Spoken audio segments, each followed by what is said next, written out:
Beautiful people, it is I am him, the one and only Steel Rain. You're tuned in, locked in, and live with the Living Split Screen Morning Show. And I'm here with none other than one of the greatest guys that I know, one of the most influential people that I know, one of the, man, he's just a great in his own right? The man who puts the soul into Pong, my guy, Pong Soul. What's going on, my guy? Who the hell am I influencing anywhere? Can I ask you that? You're an influencer. You're an influencer to me and all the people that love you. Look, this intro gets worse and worse by the week. And when I say worse, I mean it's more hype. Now I'm an influencer. Yeah, right. Look at no. You're gonna see me. We're all influencers, right? Look, I ain't going on Instagram in my bathing suit talking about how you should get this teeth whitener. Well, I mean, I guess if enough people clamor for it and I get paid, I guess I'll rock the influencer status, but I don't think that's happening anytime fucking soon. So good morning, Steel. Good morning, chat. Welcome to Living Split Screen, episode 17. That's right. Saturday is back. And we are, I mean, again, I guess I'll speak for both of us. I guess we're doing great. No, you do your thing. I love that background stuff, man. It adds to this whole intro. It does. All right. So Living Split Screen, episode 17. It has been on another busy week, but we had a huge week of indie games dropping, which has been fantastic. Steel and I are going to talk about that.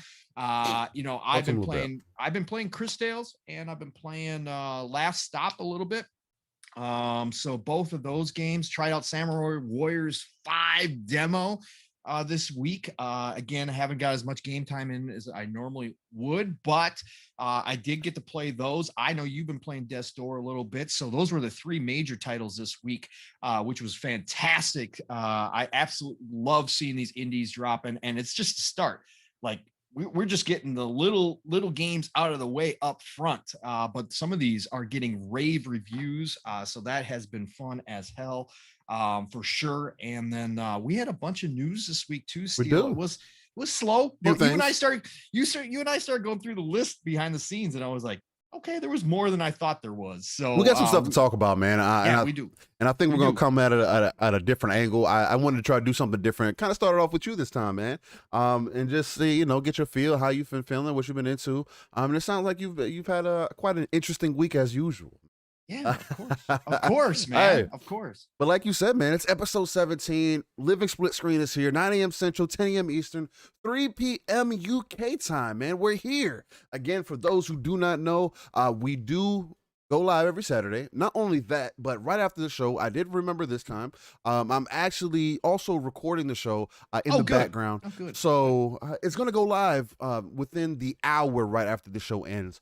So for those who like to listen to it on the audio side of things, it'll be ready for you. Just to shout out some people in the chat real quick who dropped in here already. It is here locked and loaded before I get into my spiel for the week. Shout out to Spooky Sprocket, Marion the Mad, Dirt Griggity. What's going on, my guy? Hertog Vin, Boogeyman, always good to see you. Matt Barnes, much love, man. Hertog Vin, what's up, man? Fat Boy Horror, what's up, my guy? What else we got? Poor fat boy. You know what? Shout out to you, sir, for starting and trying out the Souls games for the first time. Again, I won't do it to myself. I did a long time ago back on PS3, and I decided there and then it just wasn't for me, and I have not gone back because I will not torture myself. So shout out to you, sir, for trying to get into the Souls game. I do respect that a lot, and good luck, sir. Good luck. Yeah, man. Shout out. It's one of those things. I'm a Souls guy. I love the Souls game, love the Souls series, any of them. So, hey, fat boy, if you're willing to stick it out, it's definitely well worth it in the end. But if it's frustrating and it's not your style, I don't blame you on that either. Again, it can be extremely punishing. Dark Souls does not care about your time. So you're either going to get beat up or you're just going to die. So, and they say that there's a purpose, there's a reason why they pretty much market you will die. So, but anyway, with that being said, we'll move forward. Six Slayer is in here. Casket Repair. Cray Simmons. What else we got in here? Let's see. Anybody else in here, man? We have Act from the Dead was Back in from here the Dead early was here on. earlier. I don't know. Right. Did you get Matty Burns? Matty Burns is Yes, in I got here? Matt Barnes. Yeah. Okay. All right. Cool. 4GQTV. What's going on? Clowns is in the my guy, what's house. going Thanks on? for showing up, Clowns. Dragon Heart Yobi, Mr. Peace, Of course. love life himself. Legend. Much love, my himself. guy. You are one of the greats, man. Especially within the community. If y'all aren't following Dragon Heart Yobi, go check him out. But yeah, man. Other than that, if you're here, locked in, listening, if you can, just write it in the chat. Say, yo, live in Split Screen. What is popping? Let us know how excited you are. Let us know how your weekend's going so far. A lot of people might have just woke up, but we're here for you, baby. We're gonna get that adrenaline shot in your arm to get you locked and loaded. Geezer Prime, we see Geezer you. Master Prime. Clowns. Master Master Clown. Clown is too. Yes. As well. What's going on? Yeah. What's going on? Hey, you know what? Shout out to Spooky for trying to teach some people some lessons. I see you, brother, out there trying to get through to some of these people out there. I respect that as well. Yeah, exactly. Yeah, it's man. Timmy! Here we go. Oh, it's Timmy. Timmy. I just seen Timmy post. What's up, Timmy? What's going on? Yeah, man, we got lovely people in here, man. Glad to see y'all come back week by week. That you guys enjoy what we're doing. Again, like I wrote into the chat, man. If you guys got questions or things that you might want to talk about, write it in the chat. I'll be keeping my eye on that. Me and Paul will probably both keep our eyes out on that, and I'll put it in a notepad so we can try to touch on it at some point. We do got some things that we will personally want to talk about. We're going to talk a little bit about the Netflix gaming situation, EA Play, and how a little bit of our feelings about that, and the Blizzard-Activision Frat House. Those are the three main topics. Doesn't mean that we'll touch all of them or that we might not slide something else in there. But with that being said, look, again, it's been an amazing week for me, at least. I've been able to take this week off. Yeah, you lucky Fortunately, bastard. I got some things changing on the back end for me personally for work and whatnot. I'm starting a new adventure come Monday, so I was able to take advantage. Thank you, man. I was able to take advantage of this week and kind of get some relaxed time in. Maybe get a little bit of time in before my birthday comes up next Tuesday on the 28th. So it's also hint. Everybody. One of the upcoming games is releasing right after my birthday, so that's gonna be a good time, man. I can't wait to jump into that. But for me, for the most part, man, Scarlet Nexus. I'm gonna start off with for just what I've been playing. I finished the Yuito storyline. Again, amazing game. Still probably my game of the year. An amazing game. I'm still sticking on to the only negative for me was that it wasn't animated enough. As far as like the cutscenes and everything, that's the only downfall for me. But it leaves me extremely excited about what Scarlet Nexus 2 could do, or possibly could be, especially if they get some more money on the back end. Unreal Engine 5. Unreal Engine 5 is going to be beautiful. But I do want to go through the Kasane storyline, but I think I'm going to wait until, as they usually do with these types of games, they release some DLC or some sort for me too. So I'm going to let the game live for a little bit. I know a lot of people may not have played through it yet. I did play on the hardest difficulty also. I had a fabulous time with it, man. Again, I'm a heavy combat focused dude, also customization. And they had a little bit of both, man. Some of you might have seen some of my gameplay. I don't know if I've put it up within the last couple of weeks or so. I got both Kasane and Yuito wearing the fox mask, the classic Japanese fox mask, whatever the case might be, looking dope as ever. But yeah, man, I love some of the accessories. Some of the accessories are really cool in that game. Actually, yeah, accessories are super dope, man. I like what they do. And I like aesthetics. And I like how when you customize your character, not only can you see it while you're playing, but they even include it in the cutscenes. Yes, oh man, that's crazy. That's crazy. It's amazing. I love when games do that. It keeps me enthralled in the game, keeps me in the world. I can say that they did that really well as far as storytelling and keeping you within the space and having you interested. They did that very well, man, and that's hands down to them. But again, Black Desert Online has been something I'm constantly on. Again, I got the season pass. Get them pearls. Get them pearls. It's not. You don't have to get the pearls to play. But I'm in the season of that. I'm kind of ahead of the ball, just because I'm not newer to BDO. And the seasons are set up like the seasonal characters. I kind of set up for newer people to make it easier to have like an onboarding experience. And so I'm kind of ahead of the ball on that. So I've just been kind of chilling on that. And other than that, man, as y'all see in the background, hopefully, do want to tell you, spoiler warning, for those who may be playing Death's Door, man. I got Death's Door running in the background. Another fabulous game. It was one of the only games that Devolver Digital during the showcase really pulled my attention. During the show, it was like, man, that game looks interesting. I might have to check that out.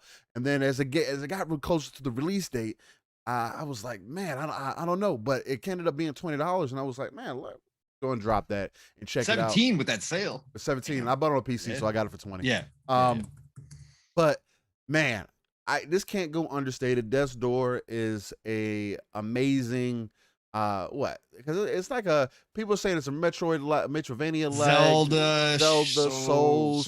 It does a lot of these different things. Takes a lot of different aspects from different games, but it does it really well. The story's tied in, the combat's pretty solid. It's not over the top. If anything, this has me excited to play Hades now. Again, these are one of those game styles that I usually wouldn't fall into just because there's a lot of other games that I'm interested in. But if it's a 15, even if it's an under 20-hour experience, I think it's well worth it, man. Every little bit of it. Again, Death's Door has done nothing but give me a good time. Ever since I've started playing it, it's been hard to put down, right? I've been killing myself more than anything. You know what I mean? Rolling off the map. Because I upgraded my agility or my dexterity. Was one of the first things I maxed out in the game. So it's like my rolls and my movement is so much faster than it probably would be for the normal person. So I'm just like I'm making moves. I think I'm being the ninja I am, or whatever the case might be, being the maneuver man, and I end up rolling off the map. Of course. I've done that several times. But other than that, man, the game is love. One thing I did want to put out there, because people keep saying, "Oh, it's Souls-like," and it's not. It's not punishing that way at all. When people say Souls-like, it kind of implies to me that the game is punishing. Like it's going to punish you for failing, which Souls does. If you die, you lose your souls, and then if you die again, those souls are completely gone. Still, Souls has become interchangeable with a lot of different feelings. I think it's overused now, but again, I think it's from the aspect because you die very quickly if you take a shot, right? Like you can't take a lot of hits. Can you take a lot of hits? I haven't played it yet, so you can take. You got 4 bars. You got 4 bars of health. Each hit is equal to 1 bar. So you got 4. You got 4 hits. You got 4 hits before you die, and you can heal. There's random throughout the world. You get these things called seeds, and what you do, you plant them in the pot, and it heals you. And there's plenty of pots. They're like you'll come across a pot. Now, I say this, and I do have to keep in mind that my play experience may not be the same as everybody. So I'm saying this coming from like just because I'm having a simple time with it, or I'm not necessarily going to say simple, easy time with it, or whatever the case. I don't want to make it seem like everybody's going to have the same experience, but I don't want to compare it to a Souls game, because just saying that turns a lot of people off, and I don't want to be turned. I don't want nobody to be turned off by this. It's become an overused adjective at this point. It's more Zelda-esque, as far as like like difficulty, puzzles, and everything goes. It's more like that. If you don't like Zelda kind of difficulty, then maybe this isn't for you. But that's what it reminds me of, old school Zelda days. You know what I mean? But it does it really well. I've enjoyed every little bit that I've gotten out of it.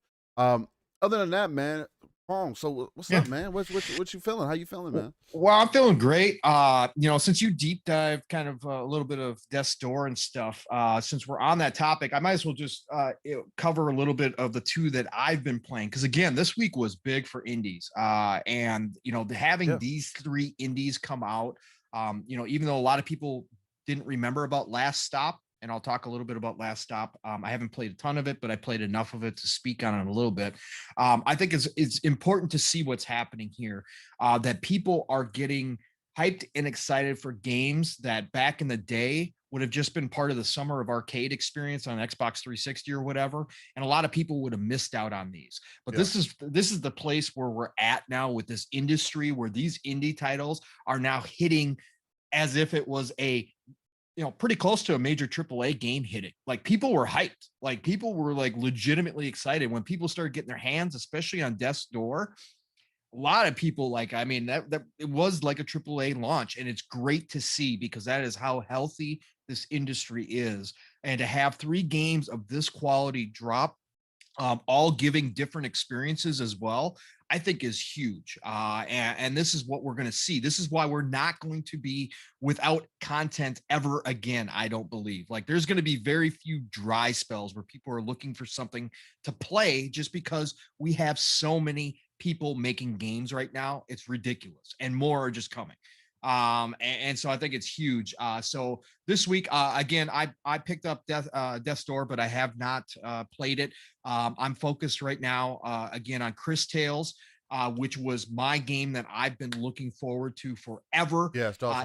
Yeah, Chris Tales. Okay, look, if you haven't heard about Chris Tales, it's from Dreams Incorporated and SYCK Sick. I don't know if they go by Sick or not. Those are the 2 developers. It's published by Modus Games. Now, this is an ode to classic JRPGs. That's why I was so excited for this game, because everybody knows, that's heard me.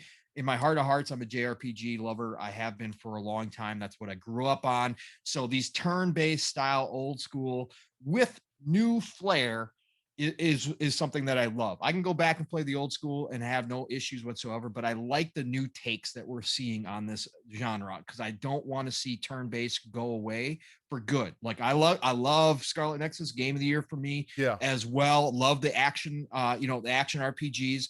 I love that as well. But I don't want to see turn-based go away, because I think there's a place for it, and it still tugs at my heartstrings. Yeah. So, and it's funny because me and you are both on opposite spectrums of that. I think it's an older niche kind of thing, and I'm not really for it. Where and that's you're a representative of that, and you enjoy that's it. Fine. There's nothing wrong with and that. I don't even care if it becomes a niche thing. I don't care. I just don't want to see it go away completely, because I think it still has a place. So Chris Tales is an ode to those old school games. Again, published by Modus Games. The art direction, the color palette, the animation that they went with is kind of a Samurai Jack style anime. That's the best way. I love it. This game has had a demo out on Xbox, for people who don't know, for almost 6 months to a year now. I think that demo's been out there, available to play. If you have any inkling to go try something like this, please check it out. This game brings in a time control mechanic, which is extremely unique. It is deeper than you believe it, because you can combine that technique with other people in your party's abilities and create some crazy combos. So I'll give you a quick example. The easiest one is that you go ahead and you hit them with a water attack from one of your characters, and then you use the time mechanic from your main character to fast forward time to the future. So their armor's rusted out. Their defense comes down. The other quick one to give you is, you can actually use people from attacking you from behind. You can put them into the past. So let's say you got these big bad wolf type creatures attacking you, right? They're big, they're all beefed up, right? They're hitting hard. Right. You put the past time on them. Guess what? They become little wolf pups. Ooh, and so they're much easier to fight. Yeah. So that's just dope. different ideas like that. But the story is great. The writing is well done. The acting is well done. And so Chris Tales is definitely one to check out if you like those classic style JRPGs. Bless you, by the way, sir. Thank you, man. Yeah, no, I probably will sneeze 10 more times. I get it. Yeah, no, I get it. But Chris Tales is definitely one you want to check out. Now, Last Stop. A lot of people haven't heard about Last Stop. It is Annapurna is the one that published it. Anybody who knows Annapurna, they put out solid to great games. Just talk to Indie Gamer. Annapurna is probably his favorite publisher. Yeah. Just ahead of Devolver. But Annapurna is amazing with the games that they find. This is by developer Variable State. It is a narrative-driven game, and I am not somebody that is driven towards narrative games. They are very hit or miss for me. So this is a game that's not going to be over the top challenging. It is story based with mini games while you're playing. Ooh. But I gotta say, I played through first full chapter of one of the characters that you get to play, because it's got an intertwining story between multiple characters, right? So it's one of those games where you kind of play from different Call it perspectives. Nexus, yeah, same thing, yeah, and it all comes together, right? Yeah, exactly. So I started out with one of the characters, played through the full chapter, got some cool mini games, but the story was intriguing. Let's put it that way. The story was very intriguing and kept me engaged to the point where I do want to play more of it. So that's also on Game Pass. A lot of people weren't aware of that. So Last Stop, go check it out if you're into narrative games, or you just want to try something a little more chill, a little more relaxing. Maybe you want to kick back for 30 minutes to an hour and just kind of listen to a story and play through some mini game. Do it. Last Stop is well worth it. So go check that one out as well. But again, it's just awesome to see these indie titles coming out of left field in a lot of ways. A lot of these indie titles grabbing the headlines that would normally be reserved for bigger games. Right. Again, it just shows where we're at in this industry, that this is the golden age of gaming, and we can expect a lot more of this going forward because more and more of these indie developers are coming over to console. It used to be PC only. And yes, there's still a ton on PC that will never get on console. Right. That market is huge, but I'm saying that we are getting a lot of games on consoles as well that we just never normally would have gotten before in the past. And that's because of where we are at now. And it's a great time to be alive. So yeah, man. I mean, as a gamer.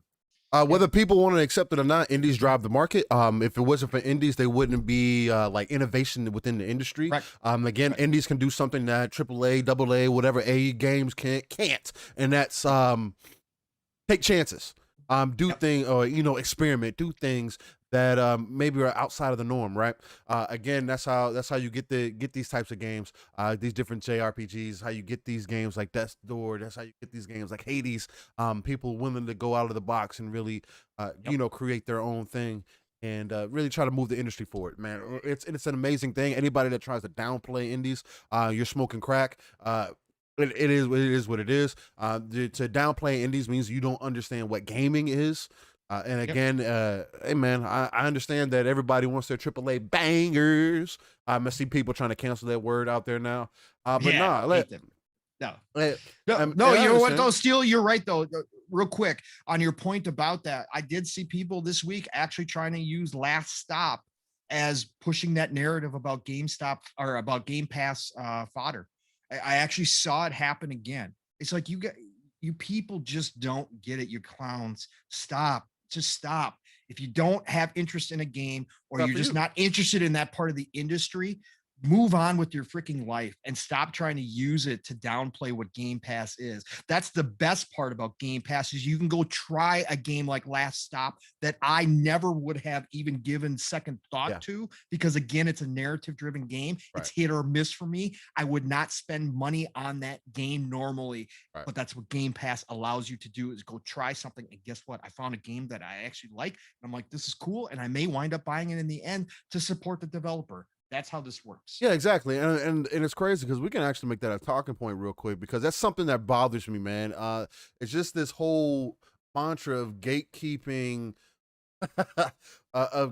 what could be, what's a good game, what's a bad game, what you should be playing, what's fodder, what's this. I don't understand that mentality, brother. Like half of these games that y'all talk about, I'm not interested in, but I'm also not going to be the guy to sit here and be like, or be a person, not just a guy, because I feel like it should be anybody, to sit here and say that what you're playing is stupid or trash or you shouldn't be playing.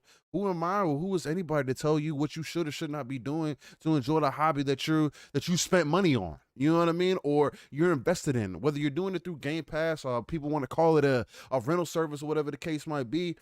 You can say what you want, man. Most games these days, if you don't have online, you're not going to be gaming. It is what it is. I mean, like, people try to make that whole DRM argument and playing games offline.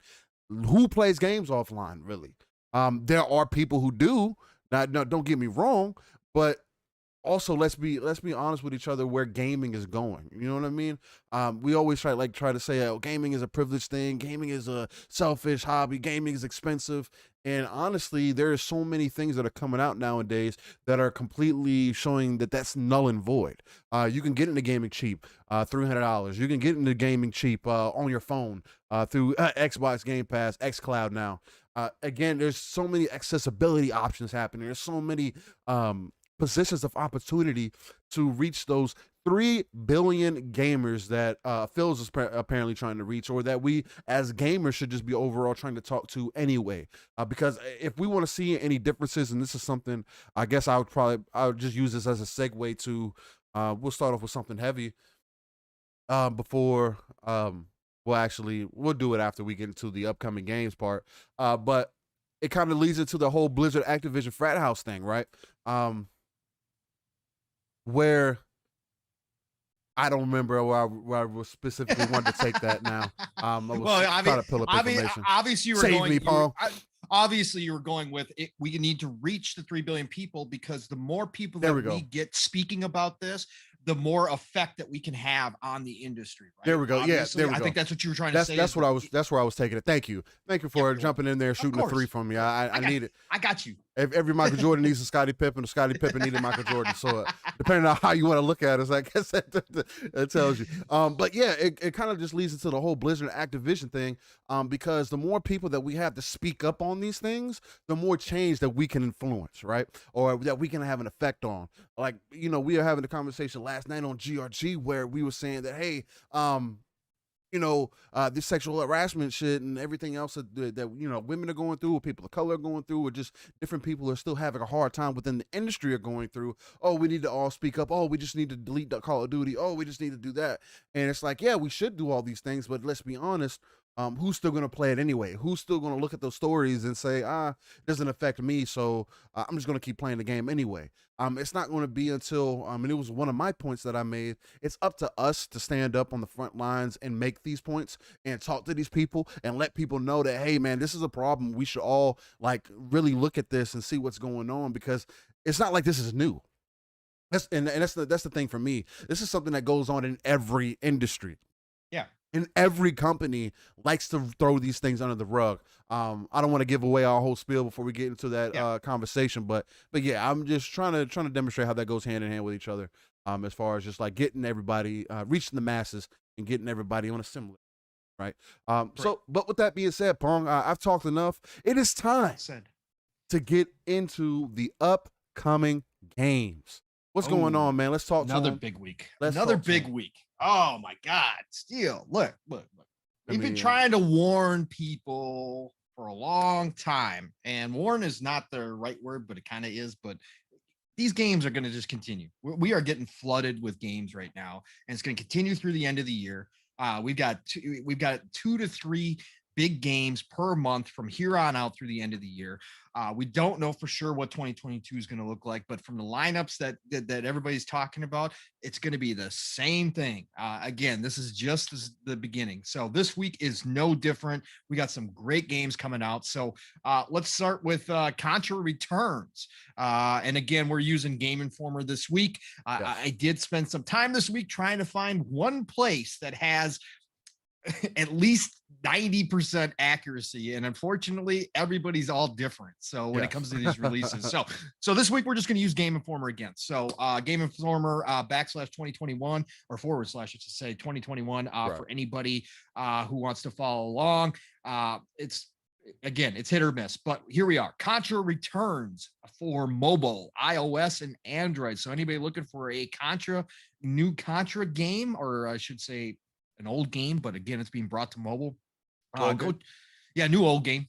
Go check out Contra Returns on mobile. Again, Steele and I were having this, and I'm not going to get too sidetracked here, but it was kind of interesting because we were having a conversation behind the scenes before the show. Because you know what? I don't like playing on my phone, and I don't like mobile, but ever since I got my Razer Kishi, I'm really trying to open myself up to some of these games, because there is so much money being pumped into mobile that we are going to have some really good experience. Genshin Impact is probably the the one that comes to the top of my head out the gates that really hit mainstream. And I think we're going to start seeing more and more of those types of games come to mobile and not necessarily show up on our console or PC all the time. Again, I know Genshin Impact has made it there and it was on PC, but I'm just saying I'm trying to open myself up a little bit to the mobile aspect because I think there's going to be some real quality. There already is, but there's going to be more and more quality coming to those platforms. So again, I'm keeping my eyes open here. So Contra returns mobile July 26th. Then July 27th, for anybody with an Xbox console out there, series console, you know it's coming. A lot of people are excited for it. A lot of people aren't, and that's okay. Totally get it. But at the same time, this is probably the best definition of a next generation game, which is now current generation, that we've had yet for the series consoles, and that's Microsoft Flight Simulator. This game looks stunning. It is magic, almost literally magic, on how they got this thing up and running on both the Series S and the Series X, when we have seen time and time again what it is doing to top of the line PCs out there. Top of the line PCs are having issues with this game. For them to squeeze this thing into the Series S and the Series X is not only a testament to the developers over at Asobo, but it is a testament to what Xbox themselves have put in these boxes to be able to run a game like this. So for anybody who doesn't know, Flight Simulator is coming out July 27th. It is going to run at 4K 30. However, for those of us that are lucky enough, privileged enough to have a monitor or a TV that does have VRR, because Xbox supports VRR, they are unlocking this. So they're uncapping the frames. So there are points in the game that where with VRR, you're going to see 60, which is absolutely incredible, right? It's not going to be when you're flying close to the ground or in heavy populated cities, obviously, but when you're up in that air, you know, again, playing with a jumbo jet or whatever else, and you're cruising at 30,000, you're going to see really, really amazing performance for a $500 or $300 box, right? It's pretty crazy. Go ahead, Steele. Hey, I was just going to say that, yes, it's an extremely amazing thing, but I wanted to just touch on VRR. For those who might not know what it is, man, it just allows your screen to adjust how often it refreshes the image to match the frame rate of your console or PC. Variable refresh rate.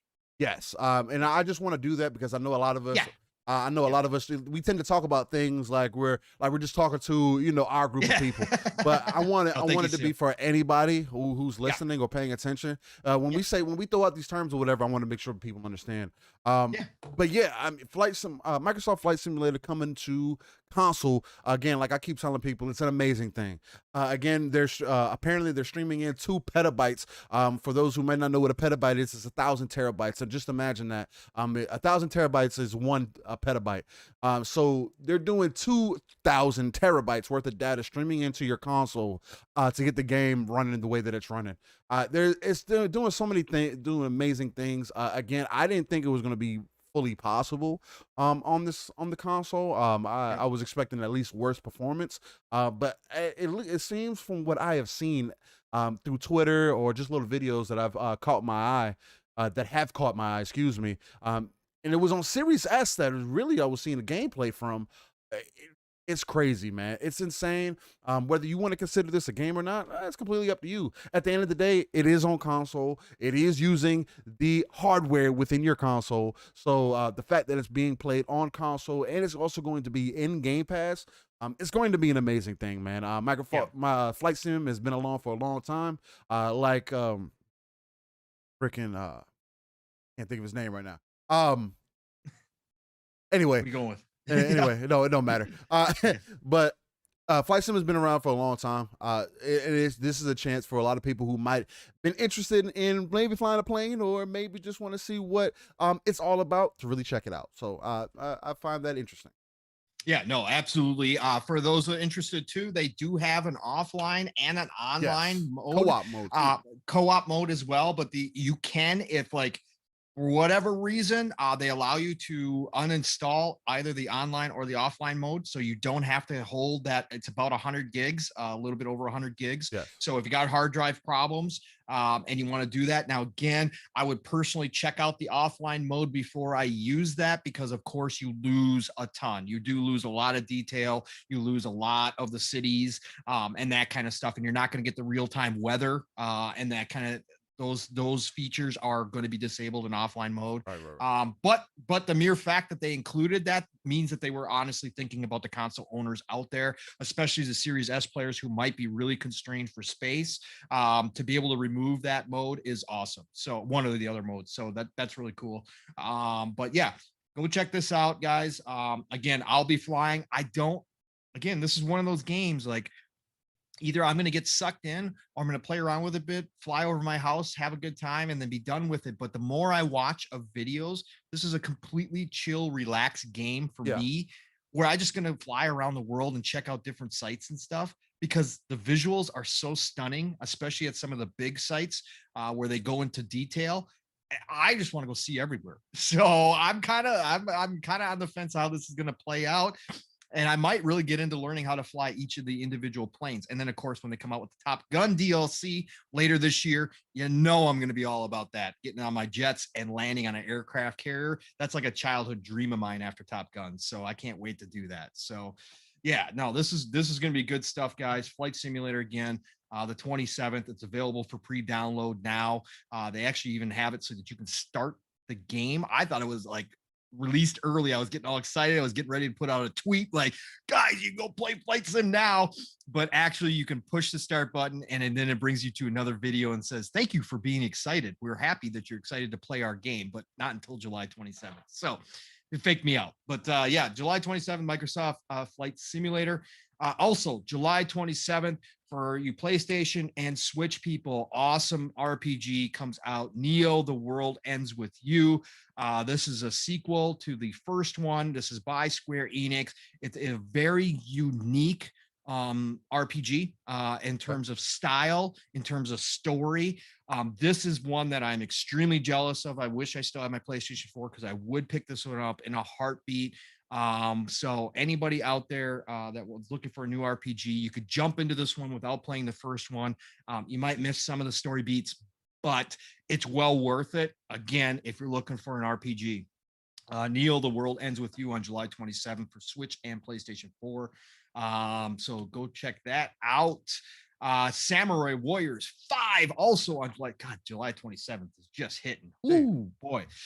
Samurai Warriors 5. So any of you Musu lovers out there, you know the drill. If you don't know the drill by now, I don't know what to tell you. Musu fighting series, again, either you love them or hate them. There's very few people who fall in the middle of those two. Now we can have debates about which one, Dynasty Warriors, Samurai Warriors, which one's better. But if you're a Musu lover, go try the demo. Samurai Warriors 5 does have a demo on both PlayStation, Xbox, and PC right now. And I think on the Switch too, because it's coming to the Switch. Go check out the demo, go play it, because they've changed the visual style. They've gone to a more artistic style as far as the characters go in this one. It works extremely well. I think the combat feels a lot more fluid than it has in the past. It's been good in the past for sure. You have to have a decent combat system to play Musu style when you're fighting against, whatever you want to say, 1,000 people on the screen at one time, right? So you got to have something decent, but this game brings it up a notch. I can see why people have been saying this is the best one that they've played in a long time already from the demo, and I would agree with them. So Samurai Warriors 5 is a awesome looking game. If I wasn't on a budget, I would definitely be picking this one up on the 27th. I'm going to wait for a bit, but the demo definitely gave me a taste, and I am hyped to eventually pick this one up for sure.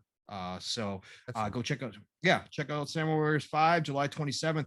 The Great Ace Attorney Chronicles. Of course, everybody's favorite video game attorney comes back. Now, the unfortunate part is they, for whatever reason, have not included Xbox in this. No. So, which is strange, because it did pretty. I know, but it did pretty well when they released the bundle on Xbox. So you can go. I mean, you can go pick up the bundle on Xbox. But why they're not doing this Chronicles one, I have no idea. But like Steele just said, Capcom, So what are you going to do? Yeah. PlayStation 4, Switch, PC, July 27th. I've never jumped into the Great Ace Attorney Chronicle or Great Ace Attorney series, but I have looked at it plenty of times because it does look kind of fun. I just never pulled the trigger, but I know a lot of people love it. So, you know, it's good. It's good stuff. Tribes of Midgard. Now, this one we saw at the State of Play just the other week for PlayStation 5, PlayStation 4, and PC. Definitely looks interesting. Published by Gearbox, developed by Norsefell. 1 to 10 players, multiplayer, isometric view. You know the drill. ARP, action RPG. So definitely go check this one out. It looks great. I hope eventually it does come to Xbox. I don't know if this is a full exclusive or if it's just a timed exclusive, but it actually does look really good. Tribes of Midgard also on July 27th. July 28th, Chernobyl Light. Now, this is an interesting one. This falls right in line. Go watch the videos on it. It's going to be it's coming out. I think it's coming out later. It's coming out later this year, September, for PlayStation and for Xbox. Chernobyl Light is a smaller team developed by the Farm 51. But this is another, I believe they are either Russian or Ukrainian developer, and we know what comes out of over there, right? We get the Metro series, right? Of course. And so there's a heavy influence from Stalker and from Metro. This is another one of those same types of games. Again, the Chernobyl devastation over there, the accident that happened with the Chernobyl nuclear plant, really influenced people over there more than we know about it in the West, right? Yes. We don't understand what that did to people over there from a personal experience and how they think about things. Right. And it's influenced a whole genre of video games, right? From over there. Yeah. So this is just another one of those. Looks really good. Obviously you can tell it's a smaller team, maybe not the quality of a Stalker or a Metro, but again, if you like those types of experience, go check out the videos on this. It's coming July 28th to PC, and then September 7th looks like the launch for PlayStation and Xbox. And it's going to be on the previous generation as well, PlayStation 4 and Xbox One. So go check out the videos. It looks kind of cool. And again, I like these games, so I'm definitely interested in that one.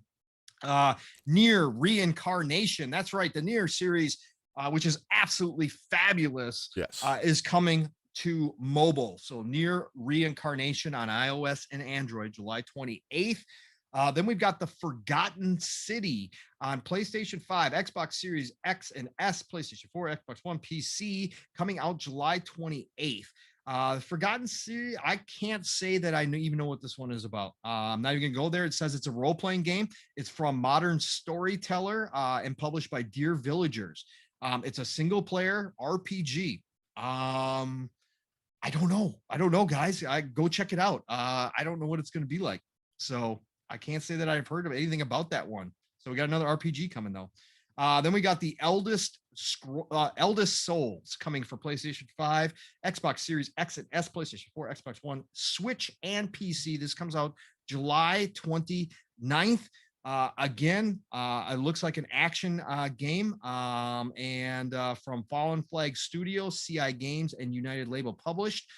So again, more interesting games coming out of the blue. Again, I can't say that I've checked that one out. Have you checked that one out, Steele? What, Elder Souls? Yeah.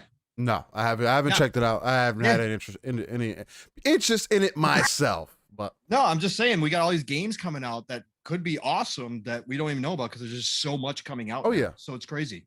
Final Fantasy Pixel Remaster Series, PC, iOS, and Android, July 29th. Of course, this is a remaster of some of the early Final Fantasy series. 1, 2, and 3. So again, classics in every, or 1 through 6, I should say. Classics in every stretch of the imagination. Everybody kind of was like, when it was announced, was like, why just PC and mobile? Why is it not coming to console? Square kind of came out and said, well, if there's enough interest, we'll think about bringing it to other places. It's like, what? These are the original Final Fantasy games. Of course, there's interest. Bring them to console, Square. Stop making excuses. But again, they're going to be available on mobile and PC. So definitely something to look forward to there for all the old school Final Fantasy people out there. Definitely, again, if it was available on console, I'd probably pick it up. As is, maybe this will be one of those mobile games I do honestly pick up because I kind of want to go back and play them. So, but I've got so much to play. Who am I kidding? The Ascent.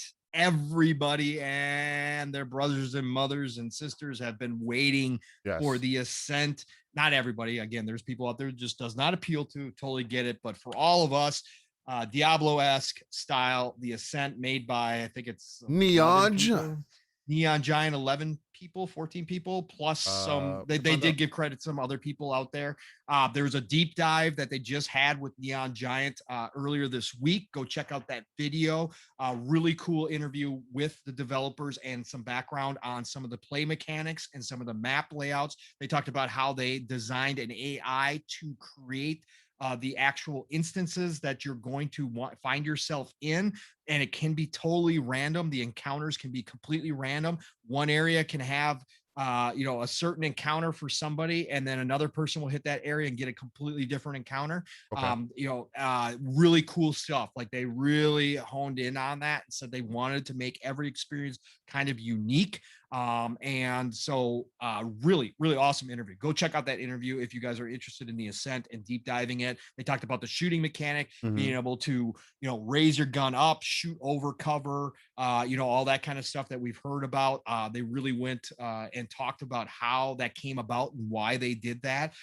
So just go check it out. Really cool stuff. The Ascent is big on a lot of people's lists. I know, Steel, you are excited as well. Oh yeah, right? I'm hella excited about the Ascent. I guess it's Diablo-esque. It's a shooter. It also has some cover-based mechanics to it. I'm thoroughly interested in it, especially getting in there some co-op play. I know me and you have been in the background talking about it.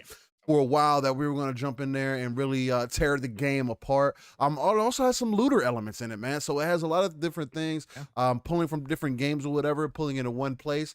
Again, like I explained it to, I can't remember who I was talking to about it last time, but I was saying if it could be one of the, it's a cyberpunk game that could be the cyberpunk-esque kind of life or world that people were looking for. If you didn't play Cyberpunk, or maybe you were turned off of the Cyberpunk 2077. I know me and Pong had thoroughly enjoyed Cyberpunk 2077. And maybe the Ascent is more your style. Maybe it's the true Cyberpunk that you. But again, from everything that I've seen, they're bringing the world to life. They're going boombastic with it, man. From the visuals, particle effects to just everything that I've seen, the mechanics of the game looks excellent. Looks like it's going to be a good time to play, to get in and have a fun time with. I did a little bit of research. The Neon Giant was founded in 2018, so 3 years ago. And there's only, from what it says on Wikipedia, you know how Wikipedia goes, they only have 11 members, so Still only 11 members, man, and it's an amazing thing that they've, the other thing that's I feel like people should pay attention to as far as the Ascent goes is that they have taken their time with this game. Right. This was definitely one of those games where it came out and they said it'll be ready when it's ready, and now it's finally coming to that finish line. They're ready to pull it out. So we'll see how great or not great it is. Right. Here right. Exactly. For sure. Absolutely. And so I totally am looking forward to the Ascent. This has been on my list for so long. I can't believe it's finally here. Just crazy. So that is awesome.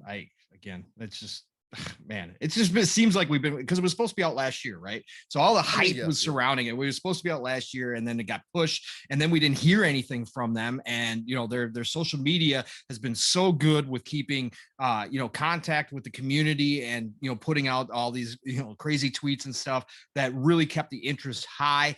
And for me, it was like, man, I just want a date. And they were playing off of that, right? And they were like refusing to tell us when they were going to launch. So for it to be finally here, I can't wait to dive in, especially with you, brother, and some other people. It's going to be fun co-op experience for sure.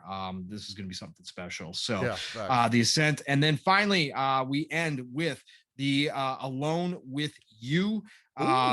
And this one is out on Switch. This came out a long time ago. It's a sci-fi romance adventure that came out. Girl style. Yeah, no, not my style, but I think single developer. So any of you, obviously there's a lot in the indie scene. A lot of people love to try these games out. It was already out on PlayStation 4 and Vita back in 2016. Oh wow, so, okay. But Switch is finally getting it. So cool, go check it out. Again, I never question or judge what people play. I think it's all cool no matter what. It's a video game at the end of the day. Yeah. Somebody poured their heart and soul into it. It's art. I'm all about it. So Alone with You, a sci-fi romance adventure. So go check that one out. But that ends our list. And just to correct myself, because I saw Beast Mode bring it up. Beast Mode, I apologize for making it seem like I was saying Farm 51 themselves was a smaller developer. That's not they're a 100-man team. That's not what I meant. I meant a smaller budget. A lot of their stuff is more AA than it is AAA. Apologize if that didn't come across properly. My mistake. I do not want to downplay what Farm 51 and the rest of those guys do over there. I already know it's big.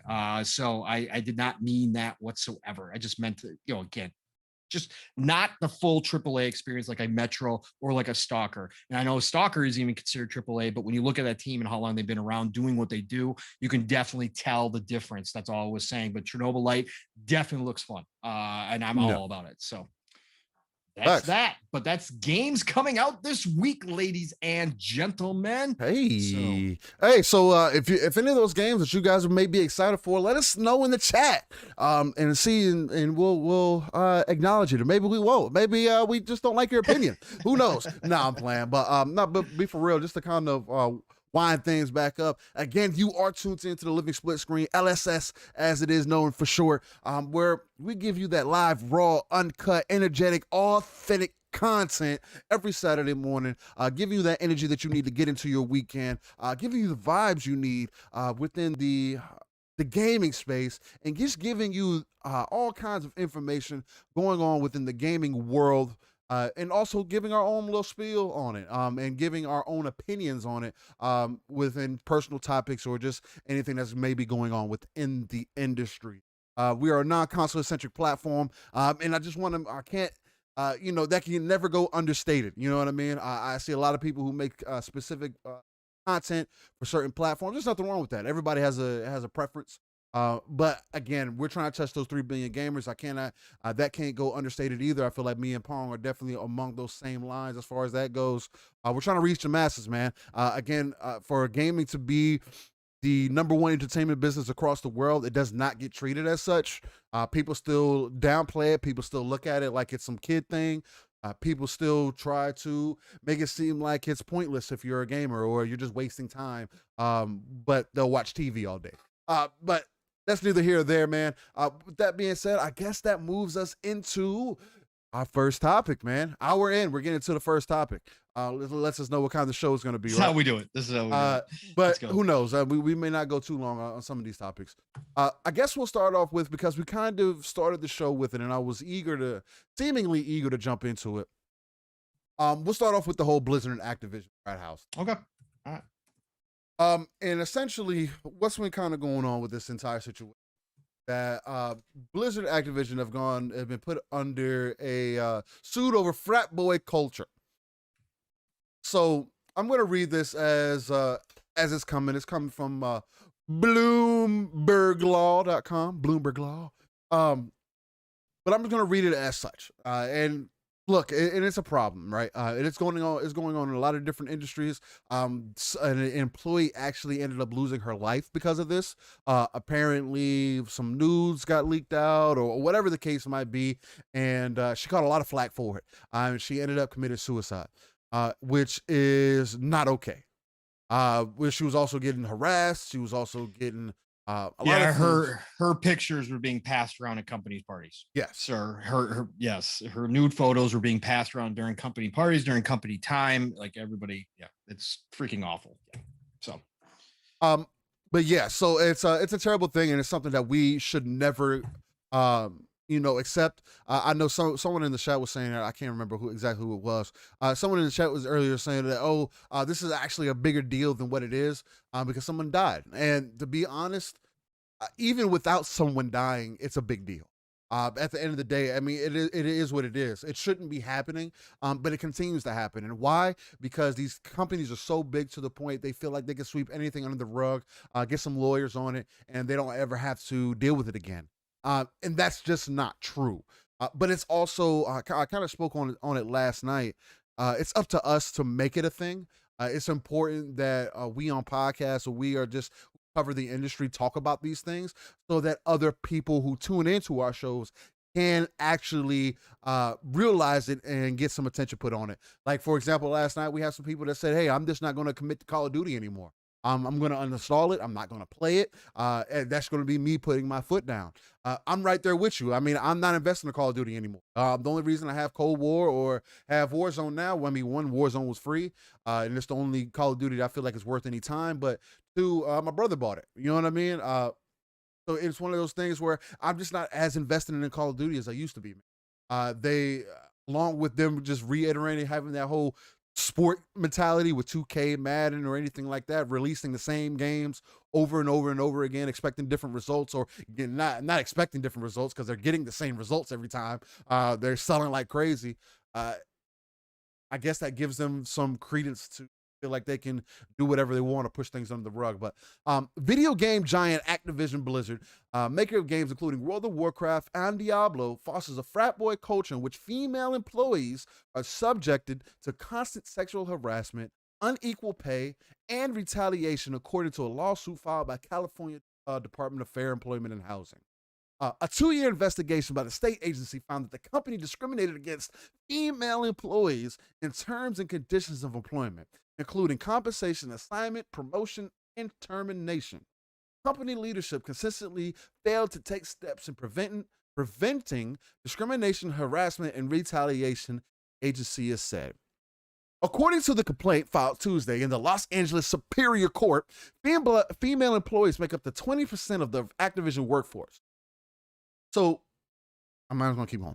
And are subjected to a pervasive frat boy workplace culture, including cube crawls, in which male employees drink copious amounts of alcohol as they crawl their way through various cubicles in the office, and often engage in inappropriate behavior towards female employees.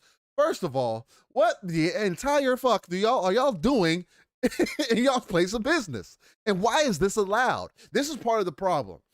Why is there nobody in management saying, "Oh, this isn't the college. You don't need to be in here just doing whatever. We're just supposed to be a professional place. We should be carrying ourselves as such." Again, Activision makes billions of dollars on Call of Duty year over year, and you're telling me that there's nobody in place to make sure that these fucking crazy ass things aren't happening? There's not people drinking on the job, doing cube crawls, doing inappropriate things with their female counterparts. Again, 20% of the workforce at Activision, and this goes for a lot of places. Like, it's one thing to be someone of color, right? You're already a minority in a lot of these places, but then it's another thing to be a woman, and then also or be a woman of color. If one of the other, you're gonna have a hard time with, just because people seemingly don't have an issue with treating people equally. And that could be a whole different conversation. I've dealt with similar things my entire life. Me being a light-skinned guy, or as I say, and my father's taught me, as a black man in America, I've always been questioned about what side I should play, or whatever the case might be. And I've never understood that, because at the end of the day, I'm me. I'm not trying to be somebody I'm not, or whatever this case might be. And I understand my lineage and where I come from. But that's neither here nor there. It's just absurd to me, man, that these types of things are continuously being allowed to happen. And honestly, we talk about Activision or whatever the case might be, but I'll just give you a more personal example. Even in my own place of employment, where I was working in a warehouse or whatever the case might be, it was the same thing. Women get treated completely differently. Where actually it was kind of the opposite thing, was the men get treated unfairly because they didn't want the women to do more. It's supposed to be equal opportunity or whatever the case might be, but you're not treating it equal. You're not treating it equal. You're having them, you're saying that, oh, she only needs to do this specific thing. even though our job, because I was working in receiving with like we had a team of like 4 or 5 people. We had one female that was working with us, and her job was completely different from our job, and I never understood that. Just because if it's supposed to be equal opportunity, aren't we all supposed to have the same, duties or whatever the case might be? And she got treated completely different. Mainly because I feel like they were scared that she would, because she's surrounded by guys, that she would, complain. Because I mean, it's a double-bladed sword too, right? Because we want equal opportunity, but we also don't want things on the completely opposite side of the spectrum, like it was where I was working, where it's just like you're giving out so much leeway to the point where you're allowing this person to now be lazy or to think that they're doing everything that they could be and they're not. Whereas this is completely different. In gaming, it's already hard enough for a lot of game devs to stay within the industry. I think a lot of people from devs that I've heard talk about it, devs don't stay in the industry for longer than 5 years. And that's crazy to think about.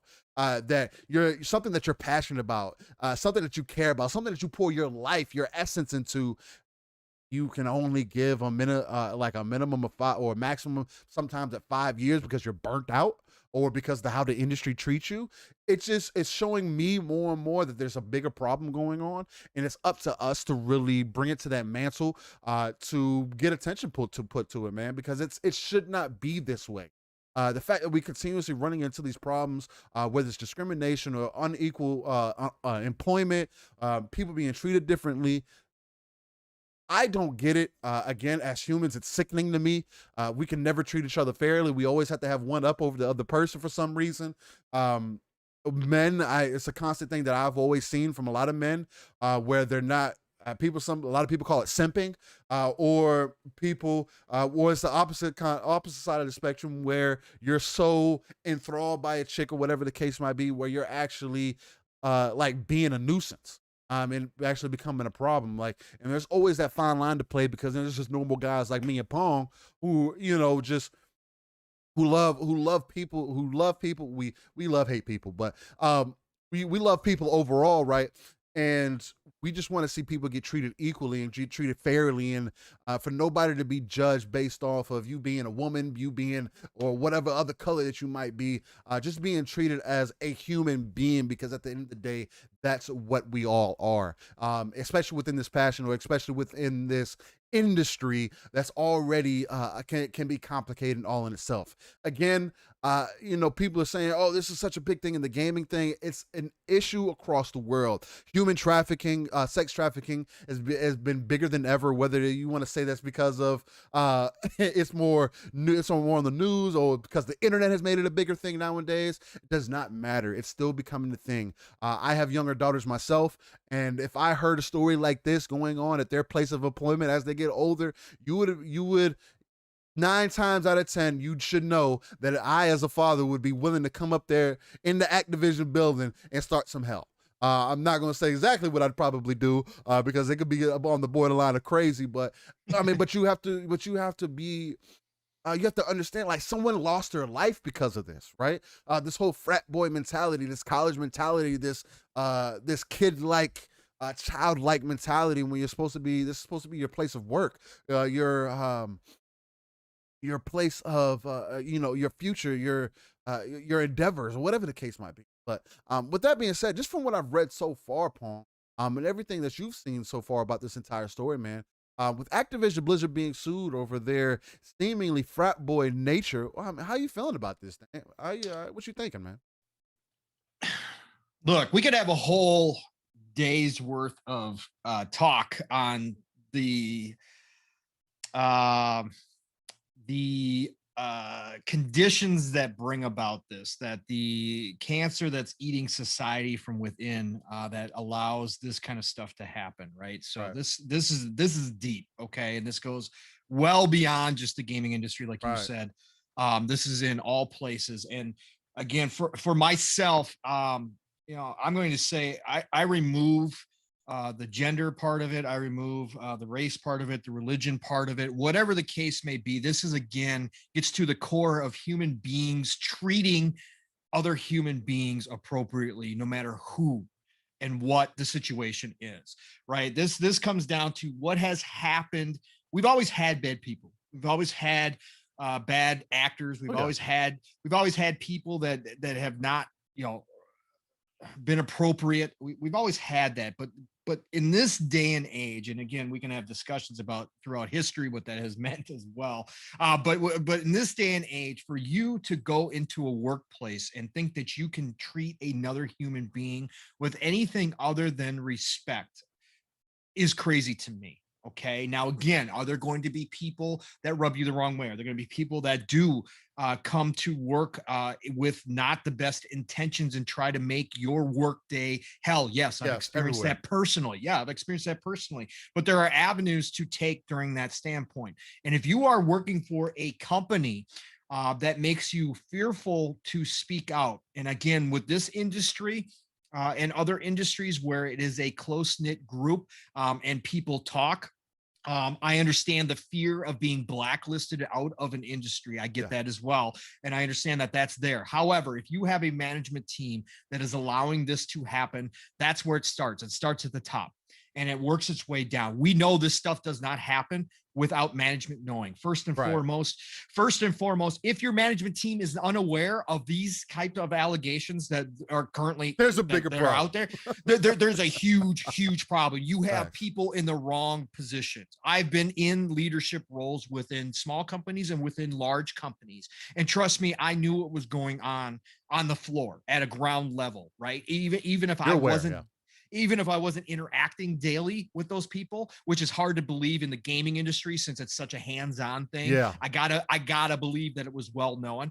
But even if that's the case, you still know what the mood is and what's happening on your floors, right? And what's happening within your groups and your divisions, however you split up the company, right?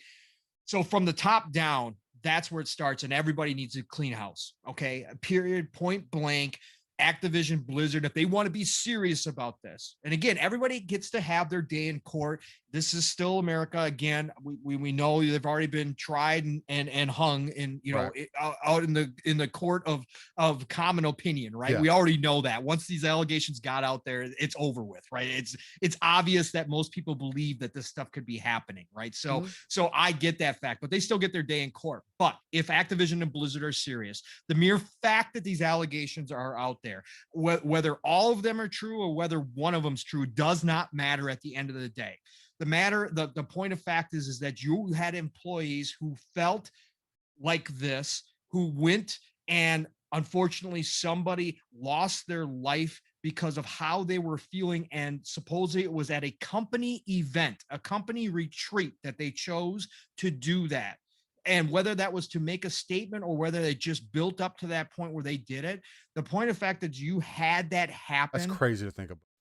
Right. Crazy, crazy beyond. If you guys are serious about this, you fire everybody who is involved in the management. Okay. You fire everybody who is involved, because again, if even if they were unaware, that means they're terrible leaders. Okay. You don't need them there. They're gone. Okay. But the people that did know and that were complicit in this, gone, period, point blank, from the top down. Now, again, is Bobby Kotick going to be like, oh, no, of course not. He got paid more. He got paid more. Yeah, you're right. Exactly.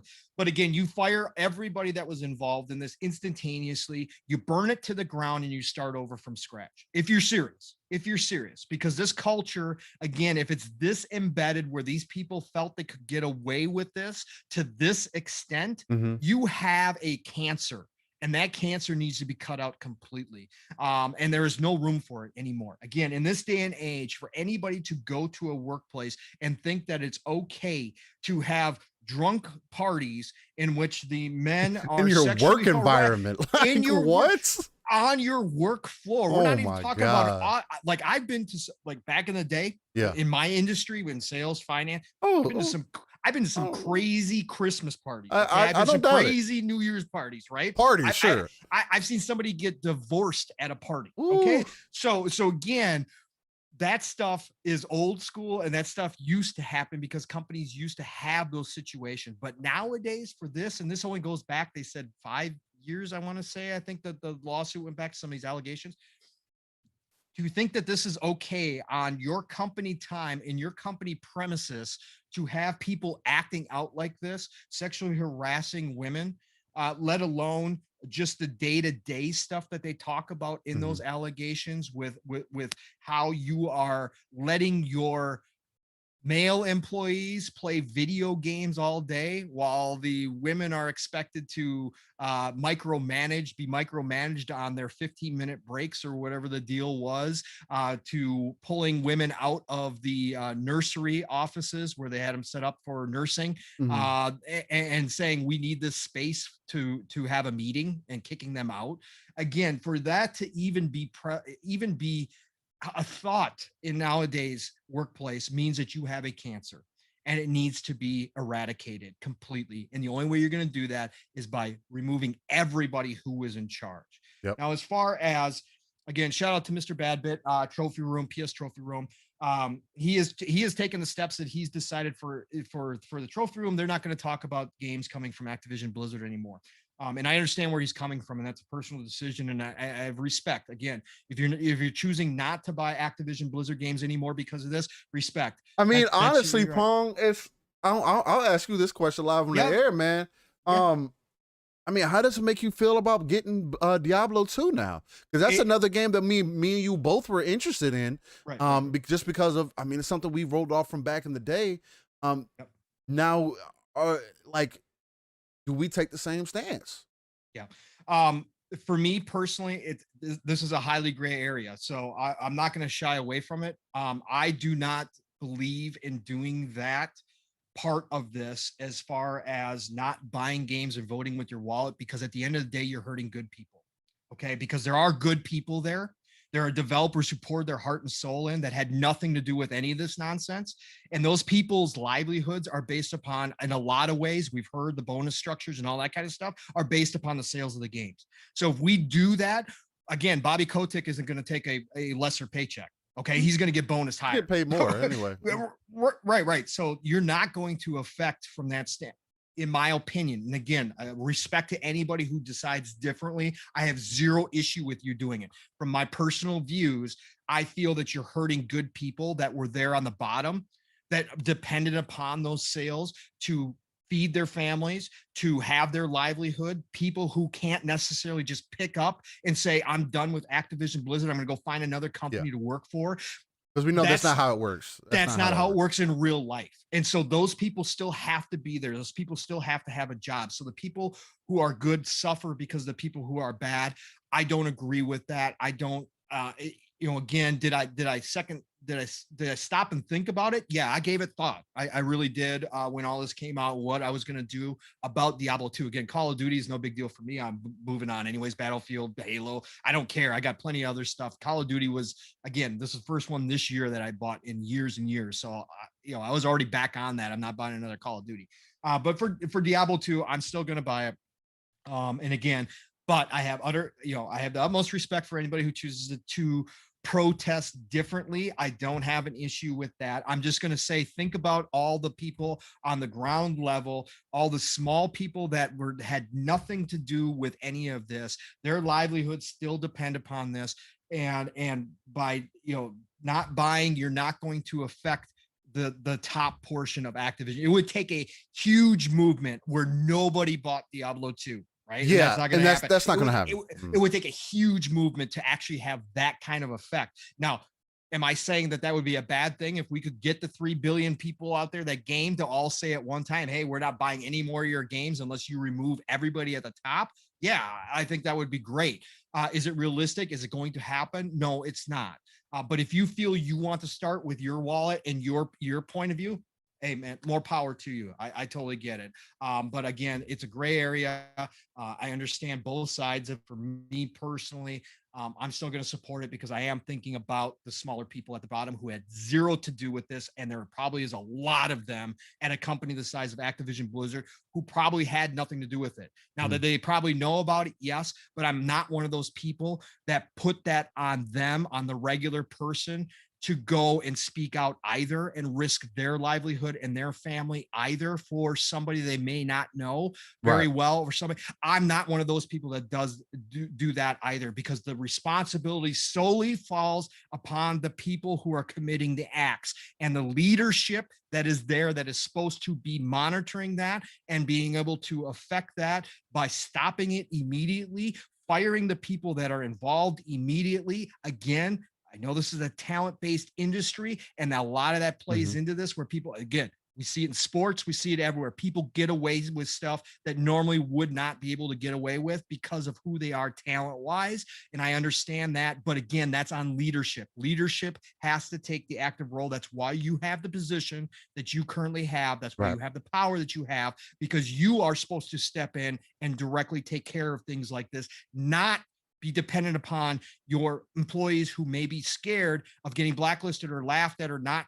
Again, I'm not talking about the victims. I'm not talking about the victims. The victims, again, are in their own world of hell, right? They again, yes, victims, they need to speak up, but at the same time, I understand when they don't, because they are living a miserable, miserable hell and they don't feel like they can.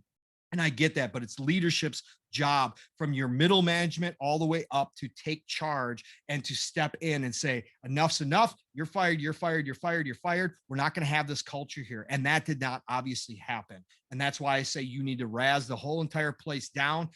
As far as middle management, upper management goes, you need to burn out as many of those people as possible, and then start from scratch, and then work your way down and find the people who are directly involved in all these instances and say, hey, you know what? You're talented, but guess what? Too bad, so sad. We're not having this here ever, ever, ever. It is unacceptable. I don't care who you are, and get the fuck out. No, it's 100%. I mean, and I'm kind of right there with you. For me, I do agree. Just us saying, "Oh, I'm not going to support it no more." At the end of the day, it has to be enough people that are going to do it to really establish a change. And even then, the company has to be willing to do it within the inside first, to really establish a change. And again, if Activision doesn't see it more as a big enough problem, then it is up to us as the consumer whether you want to speak with your wallet or not. I mean, I'm right there with you. Not supporting Call of Duty, I'm 100% behind that. Can I say that I've always also made my own choices behind it, right?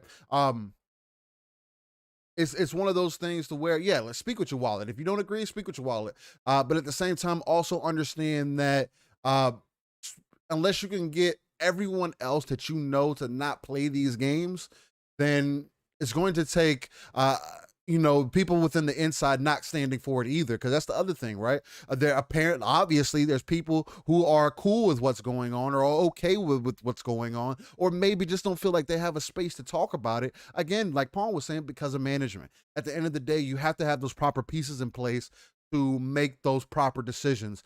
These things should not be happening, period. At the end of the day, it's a failure on management. It's a failure of anybody that's on the upper echelon. If you did not know about any of these things, it's a failure on your part. And that lady's death is on your shoulders now. You have to deal with that. You have to sleep with that at night. And I'm not going to say that I'm the most familiar with how that may feel or whatever the case might be, without getting too much personal information out there. But you have to deal with someone's death on your shoulders, because you weren't active enough. You didn't care enough. You didn't seem like want to bring enough attention to it, or just threw it under the rug. I thought somebody was maybe making some things up or just telling stories, or it was just a rumor going out there instead of actually checking up on your people. Again, that's something that like companies like Microsoft, a company like Google, that they're renowned for is their quality of life, taking care of their employees. Are all of them perfect? No. But you notice that when an issue arises, they're very quick on addressing the issue. That's why Microsoft's whole thing with trying to make sure that there's enough what should I say? Enough representation across all boards, whether it's women, whether it's people of color, whether it's you're an Eskimo. It doesn't matter what you are. They want to make sure that you feel like you have a place, and that's how it should be in any place of employment. If anybody doesn't value what you bring to the table, It's something that needs to be looked at. I mean, something like Beast Mode said. He said, "I respect your position, Pong, but this has apparently been over 2 to 3 years." And I understand what you're saying, Beast Mode, but again, for the last 2 to 3 years, nobody's really been talking about it. And so again, like I said earlier, it comes down to us. Yeah, I mean, MS did fire Bill Gates over some of the things that he had going on, but honestly, did MS really fire Bill Gates, or did he step down? You know what I mean? And let's talk about that package. I mean, let's again. That's a completely different conversation.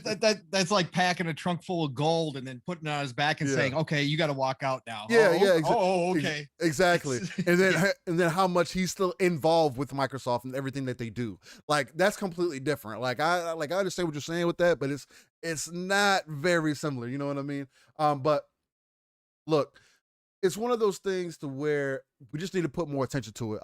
It's up to people like us to constantly talk about it, not just say, "Oh, it has nothing to do with the gaming or what we need to be talking about," so avoid it. No, it has everything to do with the gaming industry because it's not just here. You got Activision, you got Blizzard, you got Riot Games, you got Ubisoft that are all doing similar things within their house, and these issues need to be addressed. I even saw somebody on Twitter come out against Insomniac the other day. After this broke. Insomniac had some things going on in the background too. So I mean, again, it's prevalent. It's out there. It's just stuff that we don't hear about because it's swept underneath the rug, or people are paid off and settled out, and it never comes to public light. And so when it does, when it's shined, we have to take notice and we have to talk about it, even if it's a difficult conversation to have, even if it's something that's not fun. Again, not everything about Steele and I got into this because our passion for the industry, but again, it starts not only with just the community, but it goes all the way up to the devs and the people who actually are making this content. Everybody needs to be held accountable for all their actions. And we do need to talk about the tough topics at time and continue to talk about them, throughout, to make sure that it stays in people's minds that this stuff is also a part of it, right? It's not just always fun and games, even though that's what the majority of our focus is. It's also about the darker sides of things that happen because, again, you have humans, and humans, unfortunately, again, my expectations of the human Very race low. are so low that none of this surprises me. It's still awful to hear, but none of it surprises me because I've seen it too. So, I've seen it, and it is what it is. Hey, just look out for your queens, man. No matter what color, no matter what race, just look out for your people, man. Look out for your queens. Look out for the people that you care for. Look out for humans. Yeah, look out for your neighbor, man. I mean, again, you don't have to care for everybody. Again, I'll be the first one to tell you that I don't love everybody, brother. Like I don't. I'll be like everybody else to sit here and tell you on different podcasts, different shows. Oh, I love y'all. I don't love everybody. I do respect everybody though. I give everybody the same respect regardless, mostly because of how I was treated when I was coming up. You know what I mean? Being treated differently on both sides of the spectrum. You know what I mean? I got called all kinds of shit. You know what I'm saying? So it's like, I can understand why, I can understand it. But with that being said, just keep things into consideration, man. Speak up, and learn how to treat humans, man. Take a step back. Again, this goes so deep into everything that we see, Steele. It literally somewhere along the way, and again, it's never been perfect and it never will be because humans are imperfect. But at the end of the day, somewhere along the way, society has lost something that suddenly we see more and more of this instead of less than this, even though we all like to think that we are progressing forward. In a lot of ways, we are going backwards, and it's scary to sit and watch what's happening because people simply, and again, we see it every day on Twitter, anonymously, let alone into people's faces and in people in real life. But we see it every day. It's just people need to find whatever it is that's missing from their lives that causes them to want to treat another human being. And again, if you're having beef with somebody, if there's somebody that disrespected you, I'm not talking about being nice to that person. Again, Steele and I are the same. We've had background talks. We judge everybody individually for that person and who you are as a person. But at the end of the day, you need to go out there and tell yourself that I'm going to give my best to those people around me, no matter what, until they tell me or show me that they don't deserve it, right? But at the end of the day, it's about treating humans just with common decency that everybody knows. Again, everybody, this is not something that's happening. Again, society has a lot of hypocritical things out there that we deal with on a daily basis. And again, that would be a whole day-long show about the different messages we get on a daily basis, right? But at the end of the day, inside, we all know that we're not supposed to treat other human beings in certain ways, and that it would cause another person to feel awful or to feel disrespected or to feel whatever it may be. You know, when you're doing something that's going to cause another person to feel a certain way, you understand that that's a basic core concept of humans, right? And there's people that have been, obviously we can get into the psychological stuff, but again, but at its core, people know that what they say, what they do is going to affect another person in a way. And we just all need to take a step back and go, I'm going to put my best out there to try to give people the best experience from myself that they can possibly have, right? That's the way it should be. So period. Exactly. And then something just to wrap this up, beast mode, the employees have to act together in some way, but it won't happen because they would get fired or bullied otherwise for just speaking up individually. And I agree with you on most parts of that beast mode. But the other thing that also comes in hand is that they can't fire everybody. In the gaming industry, they really can't, because they can't just throw other random people on those dev teams and expect for a good game to come out. That's the other thing that makes the gaming industry so unique, is that it's not like the grocery. It's not like the grocery industry or anything else where you can just find more employees to stock shelves, right? Or to replace clothing on hangers or whatever the case might be. The gaming industry is severely based on talent. And you need talent to drive the industry to keep games up. You can't have some Timmy off the street working on Call of Duty and expect for him to put out some decent Call of Duty content. So it has to be across the board. Everybody within the building, within that company, within that structure has to be on the same accord. Again, not everybody has to agree, but everybody has to have some kind of an understanding or some kind of love for each other. But yeah, that's neither here or there. But yeah, look, man, Activision and Blizzard, they're on that frat boy mentality. But look, man, we beat that topic. We beat it to death. Hopefully it becomes it constantly still becomes a contention point for a lot of people. We continue to have conversations about it. We continue to talk about it. And we make sure that it doesn't get swept under the rug, right? But just wanted to shout out to everybody in the chat, to everybody who's still watching, everybody who may be locked in, or if you're tuning into the audio version, man, we are living split screen again, 9 a.m. Central, 10 a.m. Eastern, 3 p.m. UK time, where we give you that live, raw, uncut, authentic energy that only myself and Pawn can bring you.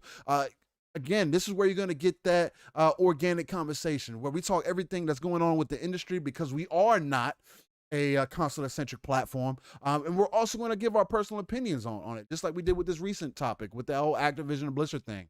It's something that hit us personally as people that are just trying to see the industry move forward. And also as people who just don't, I'm not standing for the BS that that anybody else may stand for, as far as like being acceptable or whatever the case, because it's not. With that being said, much love to everybody that's still here. Again, Dreadpool, Beast Mode, Master Clown. What else we got in here? K-Mega was in the house. Look, man, Rick Payne, I seen SB showed up. The Sly Crow has become a subscriber. Much love to subbing and everything. Look, if Stanley Francois. Hey, if you're still here, you're tuned in, let people know about it, like it, share it, sub, man.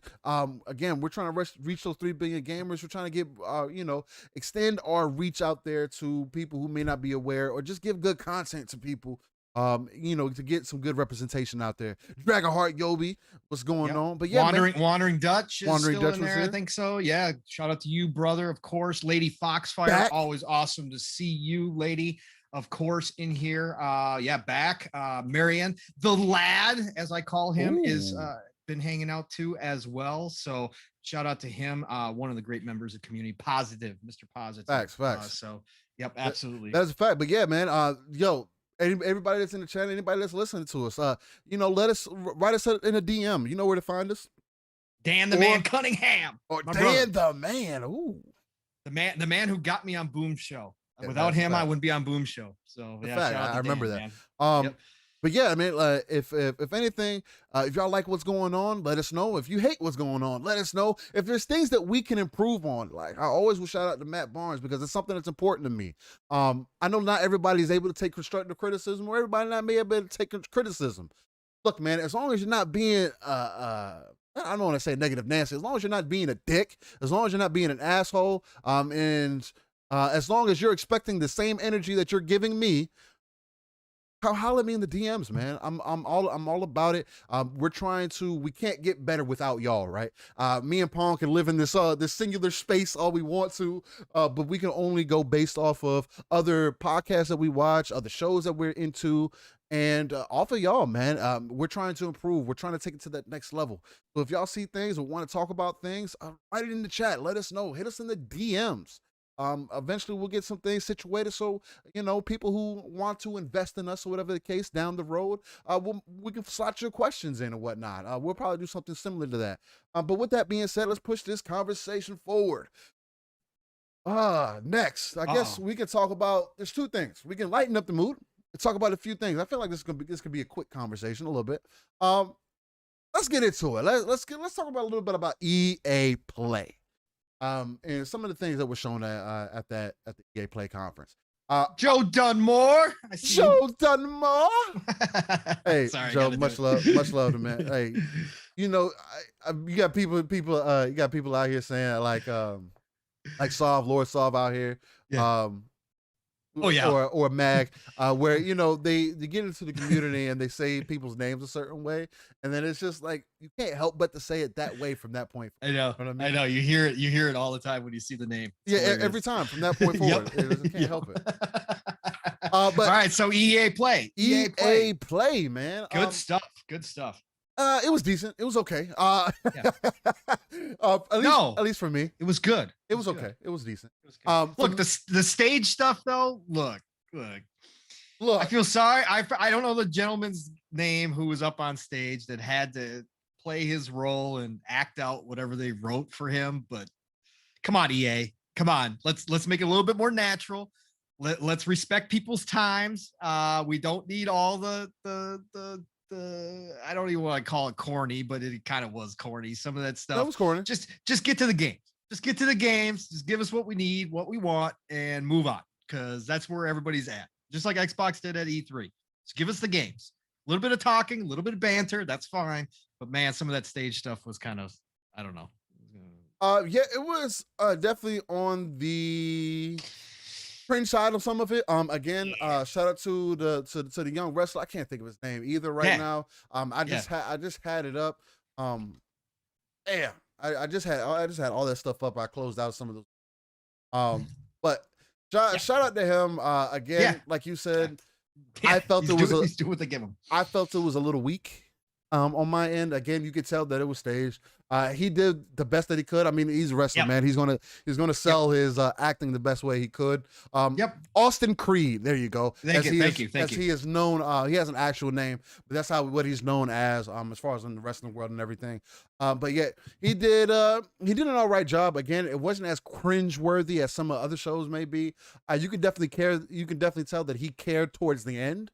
Especially in some of the Battlefield conversations, he seemed like he was there, like genuinely interested in that kind of thing. Again, for me, the biggest thing is representation. The biggest things for me, and I'll pass it off to you, Pong. What stood out for me was Dead Space. Dead Space is probably was the number one thing for me. Seeing that they're coming out with a remake, or that's only going to be next gen only, is exciting. As someone who's just played Dead Space within the last 3 months or so, man. It's an exciting thing to look at or to be getting ready to get prepared for. Dead Space is an amazing game. I'm not really a scary game player, but Dead Space, like, it played a fine line, right? It made me feel it made me feel entrenched enough in the gameplay that I was worried about missing bullets. There was quite a few times where I'd run out of ammo and be like, I'm not dealing with y'all. I'm about to run by. I'm about to do something. I got to find some more ammo or something. I got to restock. before I come try to fight y'all or whatever the case. Because literally, melee him doesn't do anything. The way that you die in the game is very gruesome and upsetting. Like you never want to die. You know what I mean? They just do a lot of things. The whole ambiance, the way that the world feels, is very enthralling, man. I thoroughly enjoyed it. Again, first time playing it. I hope that they don't change the story too much, because apparently they're looking to change some of the story beats or whatever the case. Yep. And I'm fine with that as long as they try to make things make more sense. Although I do feel like, the first game did a lot of things to make it a more of like a psychological thriller, because you know, I'm not going to give out too many spoilers for those who may not have played it, but at the end of the game, you find out that somebody who you thought was there actually wasn't there the whole time. And that's kind of like a crazy thing to think about. You know what I mean? And just the way that they went about it, really, like, it threw me for a loop. I was like, oh, so I was imagining things this whole time. Oh shit. So it threw me for a loop, but I thoroughly enjoyed it from top to bottom. The story, the gameplay, having to cut off the enemy's limbs to really to kill them. I think it's an interesting concept. There's no other games that are doing the same thing, where it's making you really keeping you on the edge of your seat. The music and everything. They have a lot to work with. Hopefully they do it right. Again, EA is another one of those that with everything that they got going on in house, they're very hit or miss. They respect Respawn. That's very apparent. But let's see how much love they show to these other projects and everything. And then the other thing that really caught me by surprise, I should say, is the announcement of Battlefield Portal. And it essentially being able to carry any generation of soldier over into any generation, going against any other generation, really being able to mix and match your gameplay styles or the combat styles, or the older tanks, the newer tanks, older helicopters with newer helicopters. There's just a lot of options that you could do here with the expansive combat. Again, I believe that they solidified during this also that next gen, current gen and last gen are going to be separate from each other. Going to be two different experiences. Essentially, you're going to get smaller maps. You're going to get the same game, but you're just going to get smaller maps or whatever on the last gen consoles, and you're not going to be able to cross play with each other, which is okay. It is what it is. You don't want people playing at higher frame rates or better fidelity or whatever else the case might be, playing against people that are playing at a lower frame rate. It's not necessarily the most fair thing. Again, it's a balance thing, and it's still an option, right? Again, I believe they are allowing you to upgrade your Battlefield regardless. I don't know. I can't recall if they're doing it for free or whatever. They got cross-gen version again. Okay. So they got a cross-gen version, so you got to invest in it.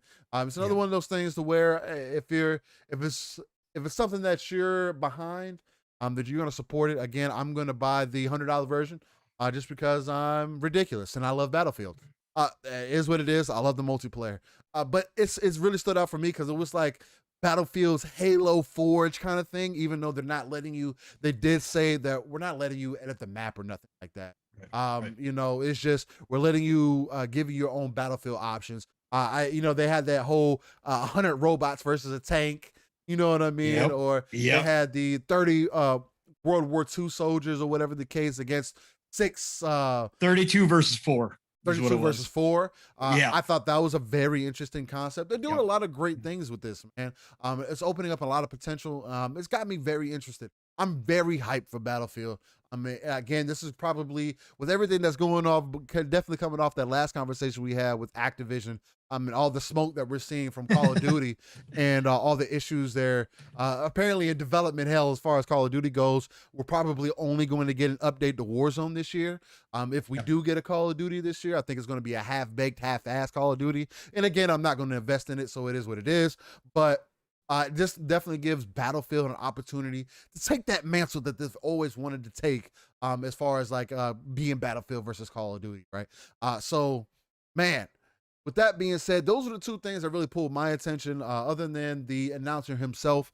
Again, his name was, let me scroll back up here real quick, Xavier Woods, aka Austin Creed. Thanks, Dragonheart. he did an awesome time. I'm not much of a wrestling fan, so it's hard. No, for me neither. to know what I love I used to be, these days. not anymore. Yeah, me too. Yeah. Yeah. But yeah, shout out to him. He did a decent job again. Let's Yeah. just continue to get better representation in gaming. Yeah, As far as like people that announcing part was games. great. Again, it wasn't his fault. It was written for him. So Yeah, it is what it is. Yeah. You could tell that he worked with what he had. Yeah, yeah. Other than that, man, those are the two things that really stood out to me. Palm, man, how you feeling? What did you think about the whole EA Play show? I know you had some additions to throw on there. So what you thinking? Yeah, no, I loved it. I thought they did, again, besides the stuff that I just talked about, I thought it was great. I thought what they showed shows that EA is still trying different things. Lost in Random, that Tim Burton-esque style game that they showed off really has me interested. Looked straight out of a Tim Burton film. Loved everything about it. Loved the aesthetics. And I loved what I was seeing with the dice and everything else. I thought that was creative. I thought it was inventive. I love seeing that EA, again, for all their faults, and yes, they have tons of faults and deserve tons of criticism, especially for their sports franchises. 100%, right? I again, EA is EA, and they're going to continue to do the money-making things. But unlike Activision, they have not turtled themselves in to the point where they have all of their teams just simply working on Call of Duty stuff at this point, right? They are not going that direction all the way, right? They still are leaving creative freedom. And I think that we have Vince Impella to thank for that. I think Vince's leadership, and now he's taking over Ripple Studios, which used to be Dice LA, which is the ones that are doing the Portal. And after they get done with the Battlefield Portal, they're actually moving on to what is supposedly a brand new IP under Vince's leadership. Vince Impella came into EA, basically told EA to F off at every turn, and did his own thing and showed them that they could be successful. And I think Jedi Fallen Order has a lot to do with that. It showed that EA, that single player games and experiences can still be profitable at the end of the day, because again, we know EA's bottom line is all they care about. They're no different than any other gigantic corporation right now. But I think that he is the one that showed them, hey, you let us be creative. You let us take these challenges on. You let us produce single player games.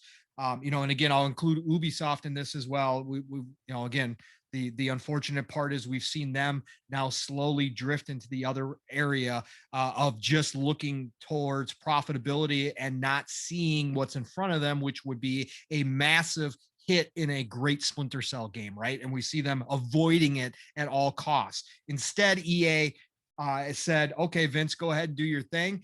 He showed them that they could be successful. And now we're seeing that they are still allowing certain teams. And it seems like even opening up a little bit more with this Ripple Studios, allowing Vince to take them over as well, allowing more creative freedom and allowing them to take risks, because Lost in Random, let's be real, that wouldn't be made at every developer, right? At every publisher. That would not be allowed to be made. That's a very unique game. It's going to, it may wind up being a gigantic success, but it also could wind up being niche as well.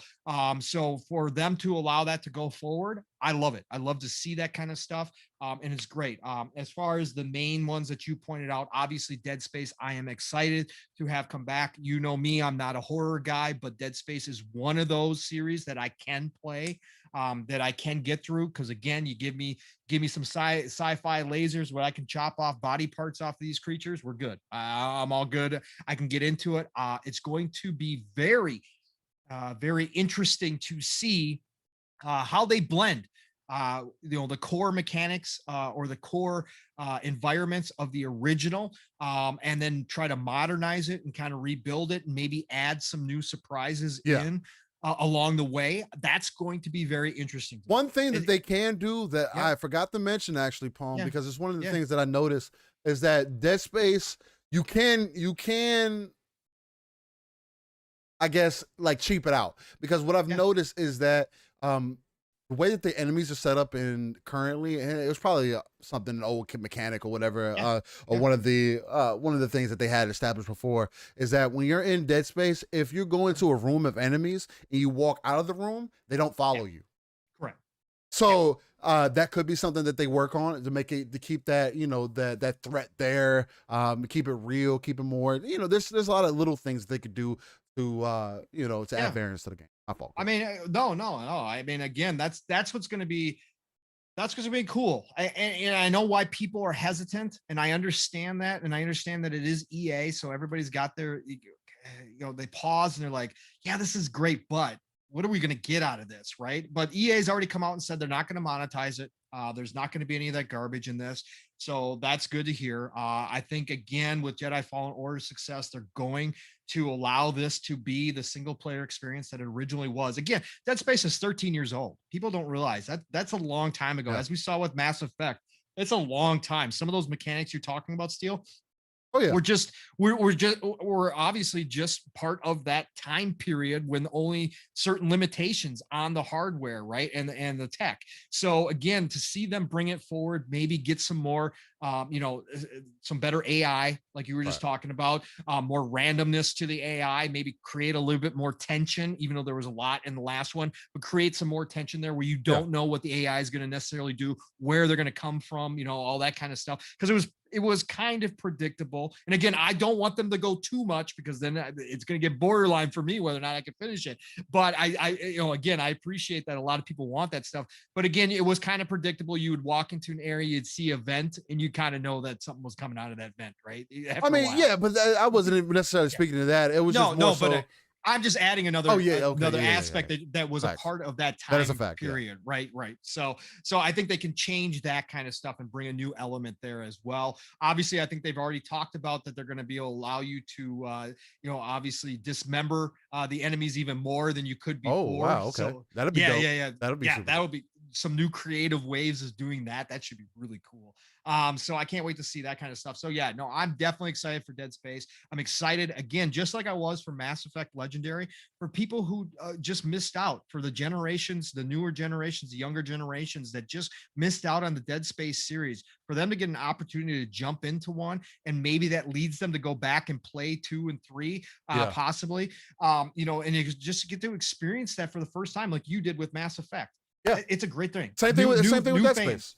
I mean, it's the same thing with Dead Space. But I mean, even with the news of this game, man, it's kind of making me want, because I was going to play through Dead Space 2 and 3 after I get done playing Death's Door, or whatever I end up deciding to play or whatever. But I was going to play through 2 and 3. But now that I hear this news, it's kind of like, maybe I want to wait and see how this new reimagining of Dead Space is going to end up. Right, exactly. No, I just think it's cool. Again, anytime you bring in fans to do these series that were at one time pillars of the video game industry, again, it goes back and brings forward that history that you and I always talk about to new people. And I think that's important, because there's a reason why these are still standouts. A lot of times it is nostalgia. A lot of time us older gamers always look back fondly upon things, and it may not have been as great as we thought it was back then, just due to our age or whatever the case may be, or when we were playing it. But I think there are certain franchises that do deserve that respect. And I think Dead Space is one of those franchises. Even though 3 wasn't greatest, it didn't hold it certainly, Mass Effect 3 had its issues and its problems, and we know about all that history as well. But overall, it still carried forward that trilogy. Dead Space 3 was probably not up to even that level. But I think that if this one hits and they decide to move forward, we could get some new Dead Space stories, whether they decide to remake 2 and 3, or whether they decide to branch off from this one and maybe create a whole new kind of side story deal, or a brand new story with it, just because the Dead Space franchise is back. I think that'd be fantastic as well. I think it's a great opportunity for EA. I'm glad they're doing it. And then, of course, Battlefield Portal. What can you say? You know me, I'm a Battlefield guy through and through, always have been. It's been missing as part of my, no problem. It's been missing for a long time from my, play experience, just because they haven't produced one that hit very well. Again, 5 was okay once they fixed a lot of the issues. The Pacific expansion, the DLC that they brought out, should have been what they launched with. It was fantastic. But by that point, a lot of the community had already disappeared. And so it didn't have the legs that it should have. And again, we're all just kind of burnt out on the World War II, older style gameplay. And I totally get it, because it's been done so much. The modern gameplay just allows you to, gives you more options. in the long run when it comes to a first-person shooter. So the fact that they're going back to the modern first-person shooter, the fact that they are now introducing Portal, made by an entire dev team in Ripple, to make this the best experience possible for all of us Battlefield fans, to allow us the creativity, or people in the community, because I don't even know. I'm certainly going to go try out Portal, but I'm expecting the community itself to come up with some incredible gameplay from the Portal. And if it goes well, they've already talked about expanding Portal out, bringing us more maps, more assets from the older games, and allowing maybe even more control over what we can change and what we can customize. I think that's going to be crazy good. I think there's a chance that we get gameplay that we never even thought of. Like I said, just some of the ones that they showed us, that four modern soldiers against 32 World War II soldiers. That was cool. The knife fight versus the defibrillators. That was awesome. And that was just some of the stuff that they came up with on the fly. Wait until the community gets a hold of it. And we see what people come up with there. That's going to be great, because we've seen, as we did with Forge in Halo, there was official actual games that came out of that they adopted. And that could happen here as well. Now, again, there's no map editor. They've already come out. IGN had a article yesterday, I think it was, an interview with one of the devs, and he said that one of the directors, I think it was, and he said that you're not going to be able to do a battle royale mode out the gates. You're not going to be able to create one. But he said, look, this is just the beginning. So we're going to control how much people can actually manipulate, because we want to make sure that everybody understands. But eventually down the road, we may open up that even more. And then you could create a battle royale mode, right? So I think that's exciting, because again, when you get a bunch of people who are passionate about a game together, we've seen some crazy stuff with mods throughout the entire years. The Skyrim mods were crazy. It's still going. I mean, anytime you allow gamers to get their hands on tools that allow them to get in your game and manipulate things and have their ideas come to fruition, you can get some stunning things. We've seen, again, time and time again, that modes that were just once a mod become official games, right, within that ecosystem, or within that content. So I think this is going to be fantastic. I love seeing everything about that. The mere fact, Steel, that I can go and I'm going to be able to create a mode where it is the Battlefield Bad Company 2 assets, and I can go back and relive my Battlefield Bad Company 2 times. That to me right there sells it. I mean, it is definitely super dope. There's a lot of things that are going well for it. What I'm most excited for is just the possibility of maps.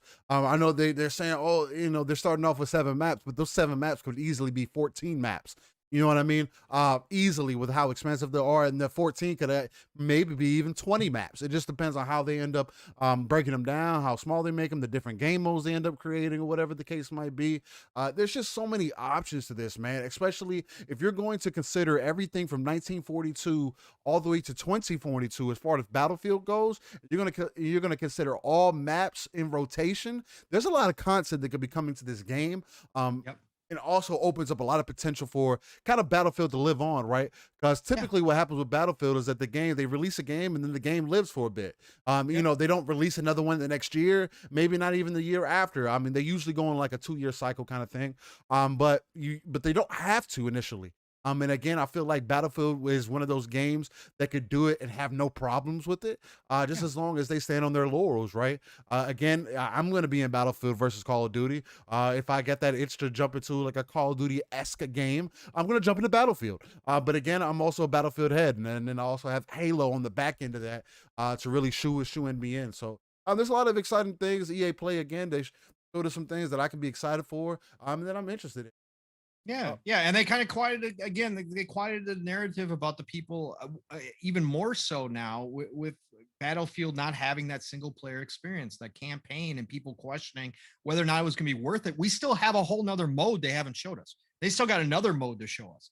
So we haven't even seen the the full game and all the experiences we're going to be able to have in it, that's still not even out there. But I think a lot of people who were questioning, hey, is this worth it without a campaign? I think they've answered that. I think what they've shown is that they're investing heavily into this game, and they're giving us more content than a lot of games do nowadays for that price point. So at the end of the day, I think this is going to satisfy a lot of people when it comes to that fact. And again, overall, I'm just happy with EA right now. Again, there's a lot to criticize them right now. Right. That could change tomorrow. That could change tomorrow in a dime, right? And there's a lot to criticize them again on the sports side. But I think that the mere fact that they're open to bringing back some of these franchises is huge. Back was just talking about from it. It'd be great. I know they just remastered it, but it'd be great to restart up the Command and Conquer IP. They are sitting on a lot of IP that they could bring back. And I think the more success they see out of these trials that they do, like Mass Effect, like Dead Space, I think the greater chance we have for some of those to down the road be developed and given the time and money and resources necessary to bring those IPs back. And I always loved new stuff. I always love seeing the next creation in a new world, but at the same time, there is some IP that do deserve to hang around and get new iterations. And I think EA is opening up that door to say, hey, we're open to this. Let's see how it goes. And I think that's better than some places are doing right now. So I give them credit for that. And that's 100%. I'm 100% right there with you. And I agree, man. Well, another topic in the drain. We're knocking them out, man. Getting them, doing our usual thug dizzle with our 2-hour show, get plus. But look, for everybody that's still here, locked in, tuned in, again, we are the Living Split Screen Morning Show. I appreciate everybody who's tuned in, whether you're watching live right now or you're going to listen on the audio platforms, man. We greatly appreciate you guys for being tuned in. Look, if you're still here, let us know in the chat. We can shout you out. Other than that, again, we're here 9 a.m. Central, 10 a.m. Eastern, 3 p.m. UK time every Saturday, giving you that non-console-centric platform gaming talk, bring you the energy, organic nature, and authenticity that we feel like we need currently in this in the gaming sphere that only me and Pong can bring you, man. Let's just keep it real. You want that rain, you want that soul, you know exactly where to come find it. Living Split Screen, LSS, episode 17. We're getting it in. Final topic, Pong. Man, I think this one is going to be a kind of an interesting. I got some things I can actually read for this because it can be quite a topic or it could be a quiet topic. Okay. All right. So let's go. I guess we'll find out. And that's just talking about Netflix entering gaming. Now, some people have talked about this throughout the week. Yeah. I personally don't feel like it's going to be too huge of a thing, not quite yet. But we do have some clarification as of where they're thinking of going or their starting point. So I'm going to start off by saying by reading this, and I'm getting this from The Verge. Shout out to Jay Peters who wrote this article from The Verge. So it states like this. Netflix revealed that its initial efforts in gaming will be focused on mobile games, and that the games will be included with the user's Netflix subscriptions. Now, to start there, that was one of the questions, right? Was how are they going to roll this in? Are they going to charge us extra? Netflix already goes up almost every other month, it feels like, or every 6 months, it feels. They're just going to charge us more. Well, they might charge us more, but maybe down the road. But right now, they're planning on just rolling it into the current service. The company announced as a part of its second quarter earnings report today that they're going to be doing that, start looking into the mobile game industry. The news comes just days after the company said it hired former EA and Oculus exec Mike Verdu to head up its gaming work. Here is exactly what Netflix said about gaming. Now, this is what this is what we're going to probably end up talking about. We're also in the early stages of further expanding into games, building on our earlier efforts around interactivity. Example, Black Mirror, Bandersnatch, and our Stranger Things game. They also have a Minecraft game that's an interactive game, but it's on Netflix. We view gaming as another new content category for us, similar to our expansion into original games, animation, and unscripted TV. Games will be included in members' Netflix subscription at no additional cost, similar to films and series. Initially, we'll be primarily focused on games for mobile devices. We're excited as ever about our movies and TV series offering these things, and we will expect a long runaway of increasing investment and growth across all of our existing content categories. But since we are nearly a decade into our push into original programming, we think the time is right to learn more about how our members value. So, there are still no details on what type of games will actually be available through Netflix recently, through its extended TV deals with Shonda Rhimes to include feature films and gaming content. Though also no word on how games will be delivered to Netflix subscribers. So, with that being said, man, Netflix looking to get into mobile gaming, I guess it makes sense, right? Again, we always talked about those billions of gamers who are mobile gamers, who play games on their mobile devices. And those billions, well, I think Netflix is over almost like, 300 million subs right now, whatever the case of people that they have actually sub to their service.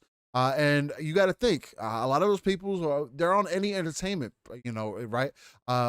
They're already on there. They already have a TV app. They already have an app on your Xbox. They have an app on PlayStation. They have an app on any other streaming device that you could pretty much come up with. Roku. There's another one I can't think of. But your phone, there's an app, there's a tablet, there's apps already created for this. And Netflix does have a way to implement, especially if they go of those ways like they used in that example, Black Mirror, Bandersnatch, Stranger Things, and the Minecraft game that they have. Also, if they're going to go about that way to start introducing people to interactive gaming more. That could be an avenue that they really step into and find a mark in. Now, am I looking forward to anything that's coming from Netflix? Probably not.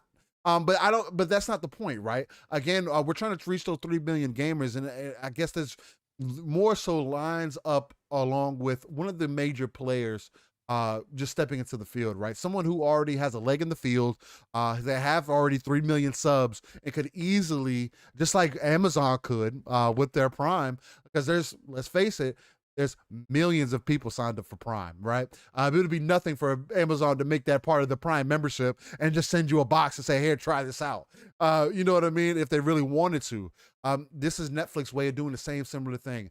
They know they have at least 300 million people that they could give this to and see at least whether there's an interest there, right? And then if it's not, they can still keep doing what they're doing. Or like we've been hearing some background talks, Netflix could possibly team up with PlayStation. Again, with PlayStation doing a lot of the things on the Sony movie side of things, that could be the perfect play. And actually, I wouldn't mind that. Again, hopefully, Sony could come out with a sub service that could incorporate all of that. Because let's face it, if Sony was able to come out with a sub service that had not only gaming, but their movie side of things, the anime side of things, and it was worthwhile, someone like me I would be invested in that. I'd look for that. And I would sign up for it day one. Again, it kind of just opens that. It kind of just sends out more smoke signals that there could be something else going on in the background as far as just conversations. Again, the interest is there, obviously, and it's just an interesting concept. But question I have for you, Pong, is how do you feel about this, man? How do you feel about Netflix coming in, just being interested and jumping into the gaming scene, and them already having some semblance of some interactive gaming titles already on their platform? Do you think that this is a waste of time? Do you think that they have something going for them? What do you think, man? Let me know. It's going to be all about the execution. Look, I don't have any issues with Netflix jumping in. I don't have any I don't have any issues with anybody jumping into the game industry as long as they have the heart for it. Now, we saw Google not have the heart for it, even though we thought they were going to. And I feel sorry for the devs that jump ship elsewhere, join the Google team, and then wind up without a job, a couple of years later. It sucks and it's awful. Again, that's a risk you take. And obviously nobody's forcing those people to do that. Everybody knew Google's history, but you just always, if you're going to make that kind of move, hope that the company you're going to has the fortitude to stay in this game, pun intended, right? So for Netflix, it's all going to come down to execution, because like you said, Steele, they have some of the core the core stats and consumers that you need out the gate. Yes. Now it's going to come down to execution and content. And if they have, if they do have the guts to stay in it, yeah, they could carve out their spot in this industry. Again, they've done it. They went again with Netflix. With Netflix, you got to realize that they tried something that nobody else had tried before with a subscription-based kind of movie service, Yes. right? So they kind of went their own way, came up with their own model, which is now being semi-copied by Game Pass. And right. So they kind of broke the mold in the first place. So to have them move into the game space is interesting because from that standpoint, when you look at what they did with movies, if they're going to take the same approach that as they did there with gaming and say, okay, look, we've got this great service. We see Game Pass succeeding. We're not going to try to change the wheel this time like they did the first time with their subscription service. But what we're going to try to do is bring our own take on it. Use what we have, which is a lot of different IPs, and say, hey, we're going to try creating some new experiences with the stuff that we do have that's going to be just in addition to what we offer already, which is this, gigantic library of movies, right? And TV or whatever you want to call it. We have this great library. So we're just going to try to enhance that with some gaming and give people the option so that when they log in and not Netflix, they can say, you know what, I'm not necessarily in the mood to, watch Stranger Things today, but you know what, I'm going to play the game for a little bit today. And they could just hop over to the game and have that right there. I think that's certainly a possibility. Again, if they get serious about it, they've got the capital, they've got the resources, and they can go ahead and expand out further if they want to create their own studios and then say, hey, we're going to try to jump into the AA, AAA market and try to create something bigger down the road. They have the ability to do that. So again, this is always interesting when you get these big companies saying we want a piece of that big pie now that gaming has gone mainstream. So I think that I have zero issue with it. I think it's interesting from the standpoint that you always like to see new companies jump in, even if they are big companies, with a different eye for what they can bring to this industry. And like I just talked about, I've been starting to look at the mobile market a little bit more, even though it's not for me.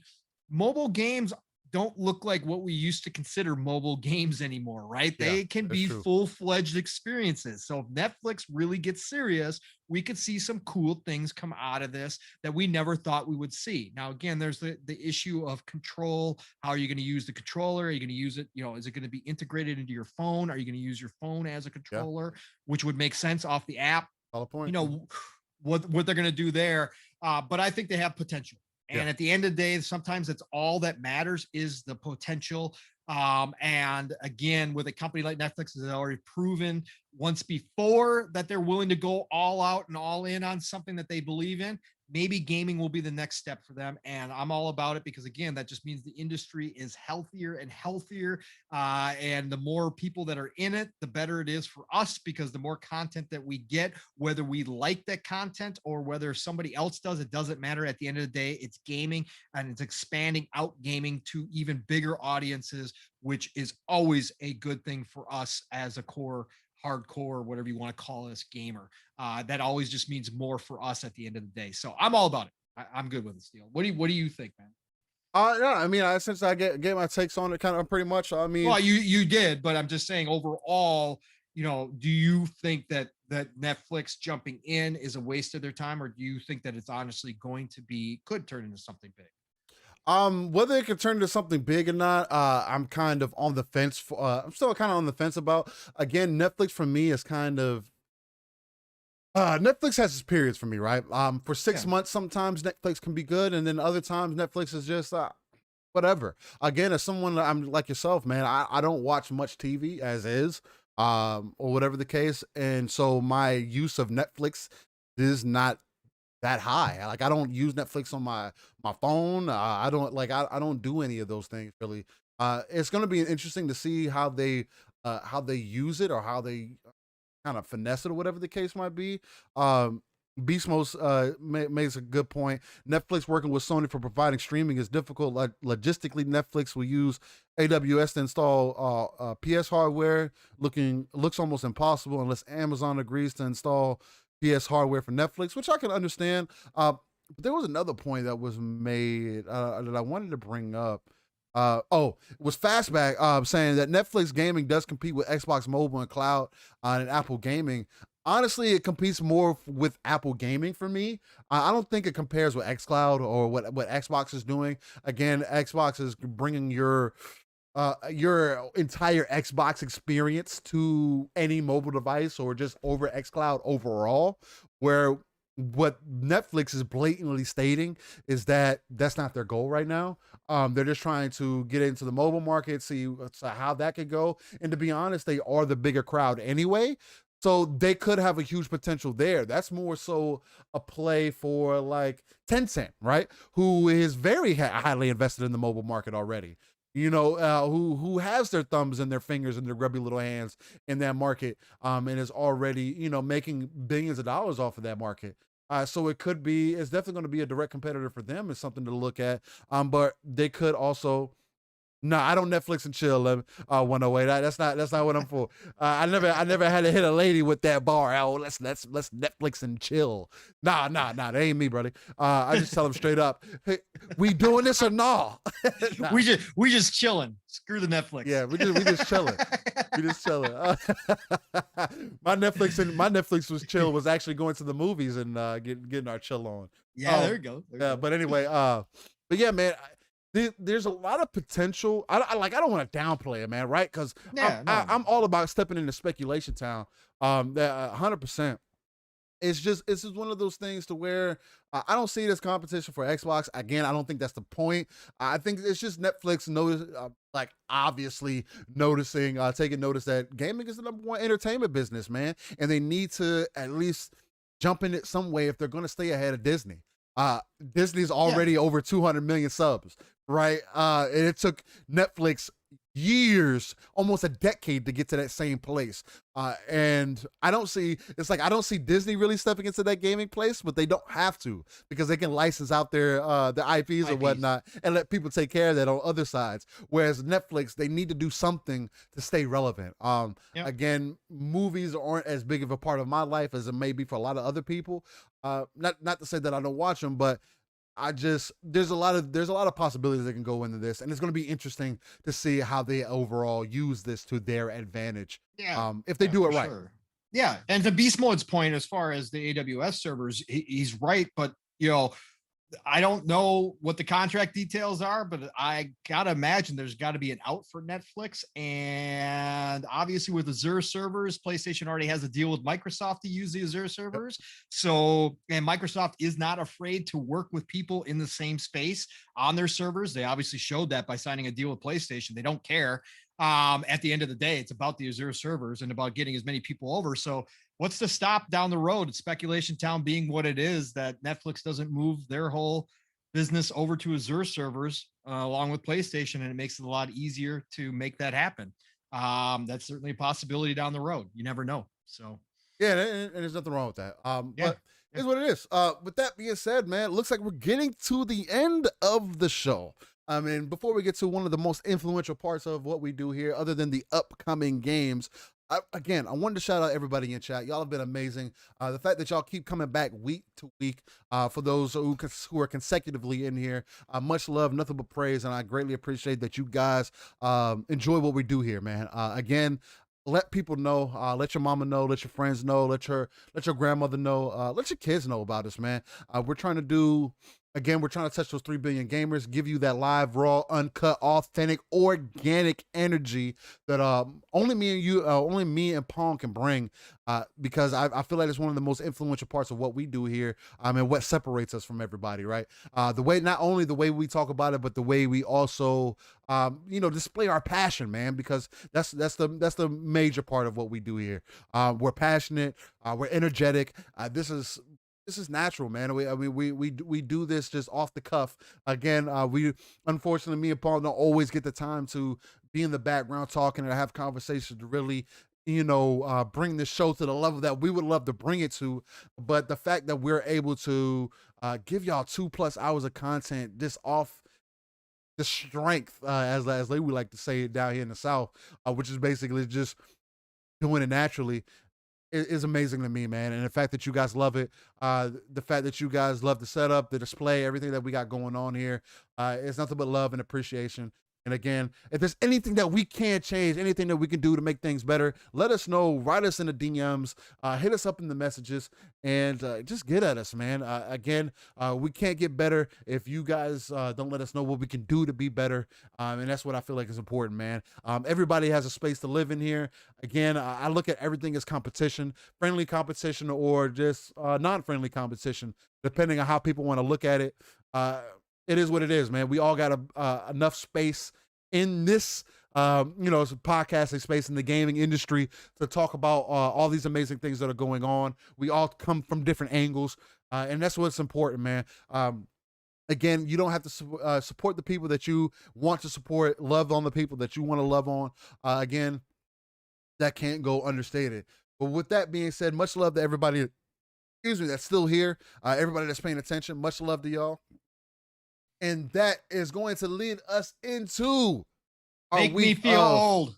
This week or this day in gaming, excuse me, as I get rid of me and Pong's video. Sorry, right there. I'm actually going to move over to our next screen anyway.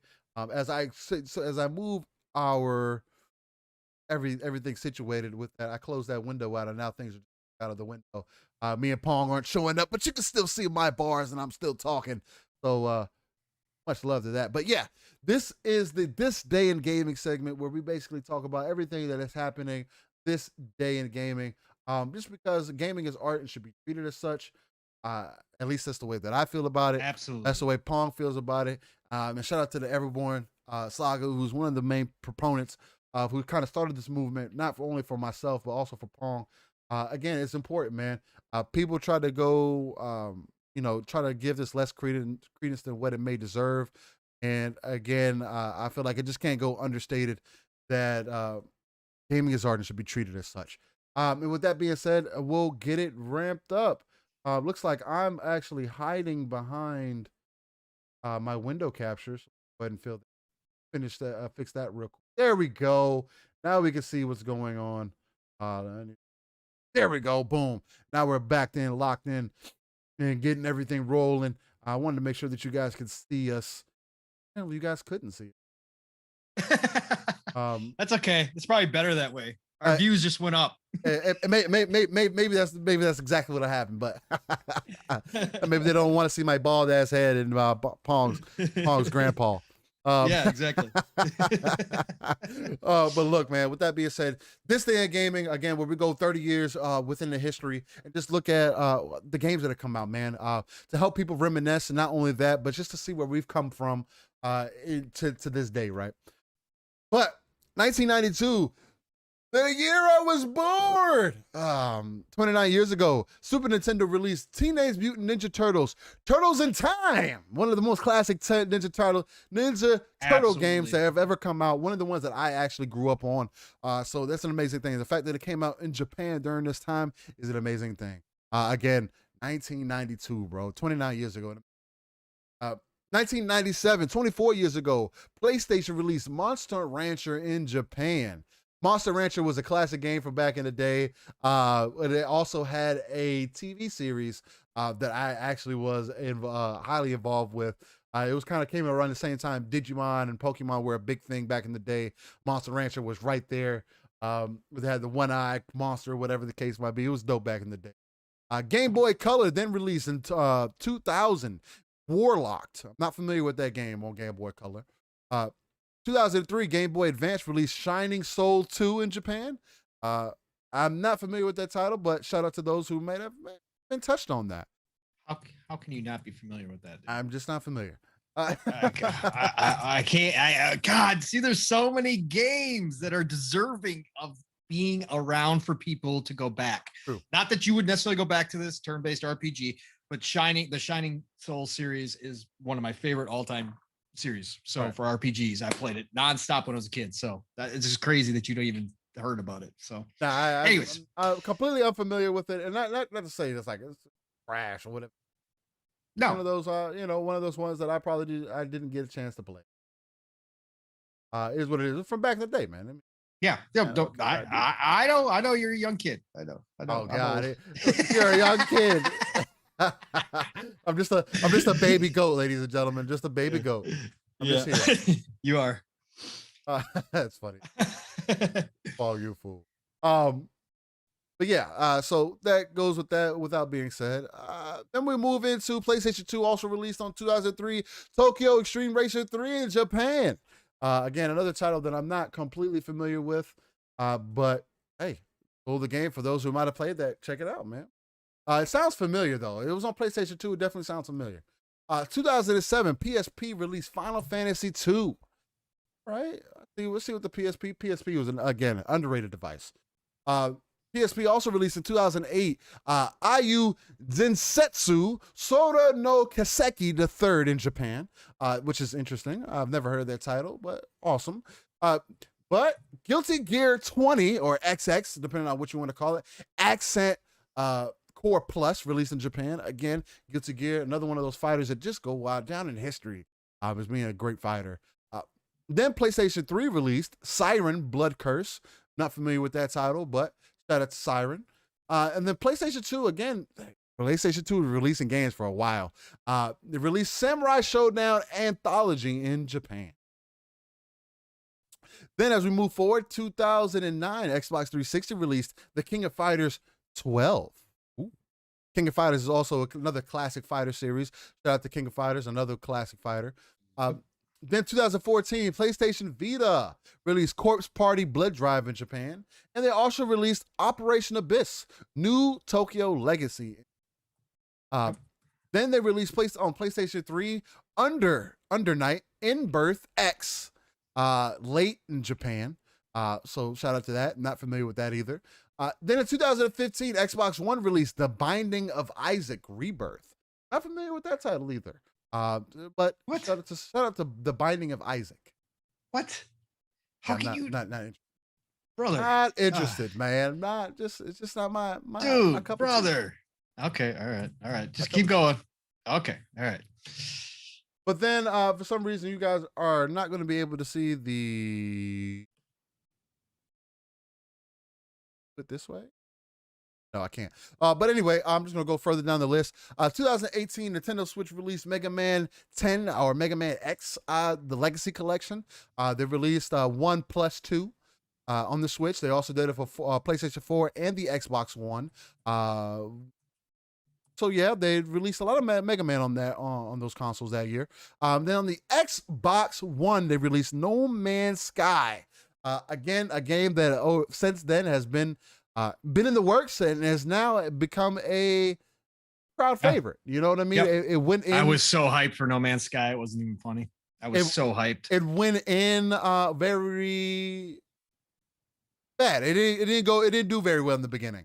No. But they did some work in the background, and to this day, apparently, a lot of people are loving it now. So there's something to consider. Then on Android in 2018, they released Shin Megami Tensei Liberation DX2. Again, it's not a game that I'd play on my Bring phone. them to Xbox. Stop this nonsense. The whole Shingman. Oh God, it needs to come. It needs to come. Oh God. Anyway. They need to bring it. They need to bring them out. 2019, Nintendo Switch and PlayStation 4 released the Olympic Games Tokyo 2020 for those who may be invested in the Tokyo Olympic Games or just the Olympic Games overall. And with that being said, that is your This Day in Gaming segment. This is living split screen on your Saturday morning, giving it to you live, raw, and uncut, organic, authentic, as we usually do. Pong, man, another 2.5 hour show, man, as we usually do. Again, we always say at the beginning of the show, before we go live in the green room, we don't know how we're gonna go how we're gonna talk, man. How we're gonna talk about this week, but we always do it. Again, shout out to you, man. Much love to you for constantly being on our 17th episode, going knees deep into the living split. So how you feeling about today's episode? Let's leave the people out, man. Let the people know where they can find you, man. And just give them your spiel. Well, look, man, it's been another fantastic Saturday. I tell everybody every week I look forward to my Saturday mornings because of this, because of you, brother, being here and us going through this. I love doing this. I can't say it enough. I love talking about video games. Look, we didn't even get to, I just counted. We didn't get to 8 topics. Like we had all these topics. Hey, you know what? Real quick shout out.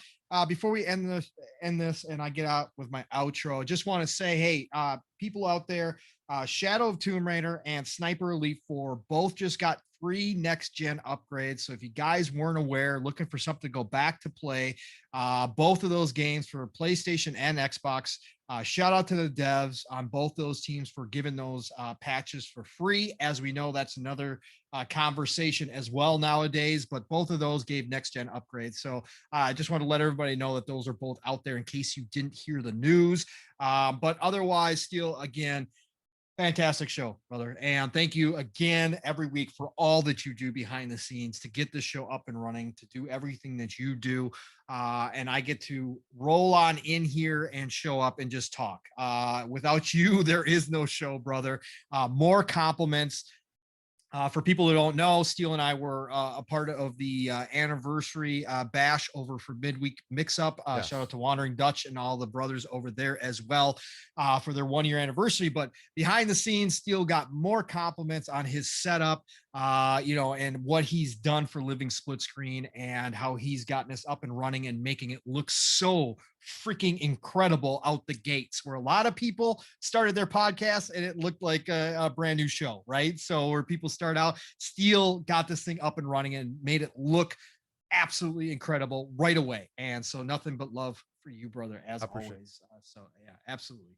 You don't give yourself enough credit, so I got to do it for you. So that's where I'm at with that. But this has been a great episode 17. Chat, you guys are absolutely amazing. Everybody's showing up each and every week to be here with us, to listen to us.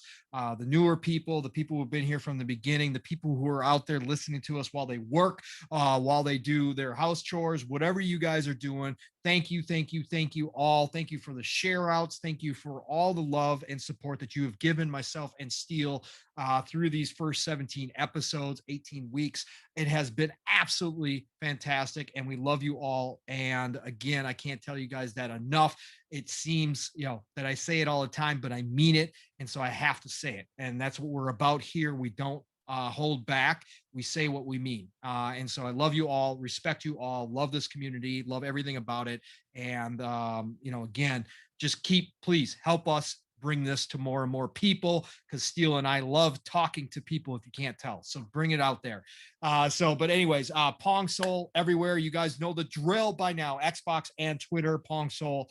Otherwise, today I got a triple header today. So first one's done in the books with this. And then later this afternoon, 3 p.m. Eastern, 2 p.m. Central Time, I will be on Game On Daily with the gentleman and the sauce, Asa and Gaz, of course, and Dreadpool, who was in the chat, will also be on that episode today, my brother Dreadpool. So, excuse me, I'm losing my voice. Stop on by there. Game On Daily is a fantastic place to be. Gaz and Asa are just phenomenal people who have put a ton of time and effort into their channel over there. So come check me out over there, Game On Daily. Tonight, the Shop Podcast with BTK Blam, Centurion, Fuzzy Belvedere, maybe Stagorilla. 3-Bit is supposed to join us tonight as well. So that should be a fantastic show. So be there. Shop Podcast, 9 p.m. Eastern, 8 o'clock Central. Tuesday, I will be on the Xbox Factor podcast over a Double Barrel Gaming with, of course, Mr. Boomstick, Zemi Games, 3-Bit, and myself.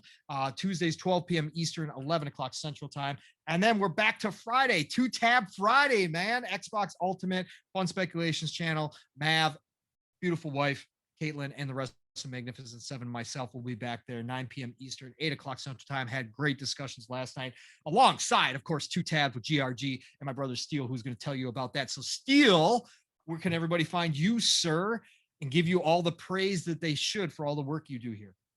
No, you ain't got to give me no praise, man. You can just tell me how much you hate me. Yeah, you do. In the background. No. But no, man. Again, much love to everybody who appreciates what we do here. Again, everything that you see here on the Living Split Screen is all organic. I know people ask me questions in the background. Whose gameplay do you have going on every week? That's my gameplay. Every week I try to bring you new gameplay from whatever game that I may be playing at the time.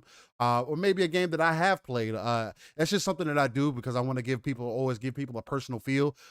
It's also one way of just sharing my gaming, habit with a lot of people, because I don't do a lot of streaming personally, just because it takes away from the experience for me personally as a gamer. And not to say that I may not stream or whatever case may be one day.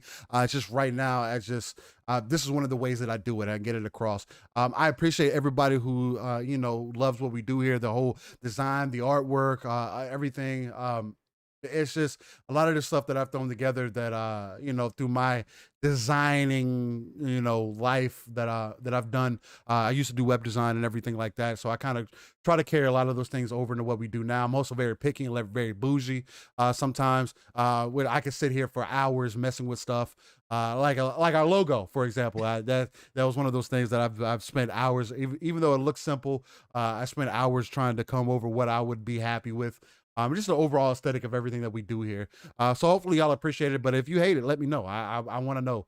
But with that being said, man, again, much love to everybody who's tuned in to here. For everybody that's paying attention, you can find me. I still reign. I everywhere. The T is a 7. If you have a search bar, type it in there. You will probably find me. Xbox, PlayStation, PC, Steam, whatever. Other than that, Fridays, 8 p.m. Central, you can find me Double Tap Fridays, GRG, where gamers recognizing game, with K-Mega and the fam over there, or the Knights of the Rim, as I like to call them, where we really just get it in and give you that good, real good game talk. And then Saturday mornings, Living Split Screen, you can get that live, raw, uncut, authentic, organic energy that me and Pong bring you every weekend to get that weekend started for you, just ripe and right. But with that being said, man, look, I appreciate everybody being here. Pong, I appreciate you being here again. Everything that we've done here from the beginning has been organic, from our conversations and everything. It's not like we're going out of the way or whatever the case might be to tolerate each other or just pretend like that. Speak for yourself. Pretend like we like each other in the background. Hey, you do you, guy. You know what? But in all seriousness, it's nothing but love, both ends of the spectrum, and much appreciation. But I appreciate y'all too. Again, this is the Living Split Screen podcast. Hopefully y'all have had an amazing show. For all those who may be listening in the background, again, like I said, the show will be going live here right after. I did record it live with us. As I said, I will be doing on a show-by-show basis, just to make sure that, people who are interested in listening on the audio platforms can definitely listen in. But with that being said, much love to everyone who was here today and this morning. And Paul, man, much love to you also, man.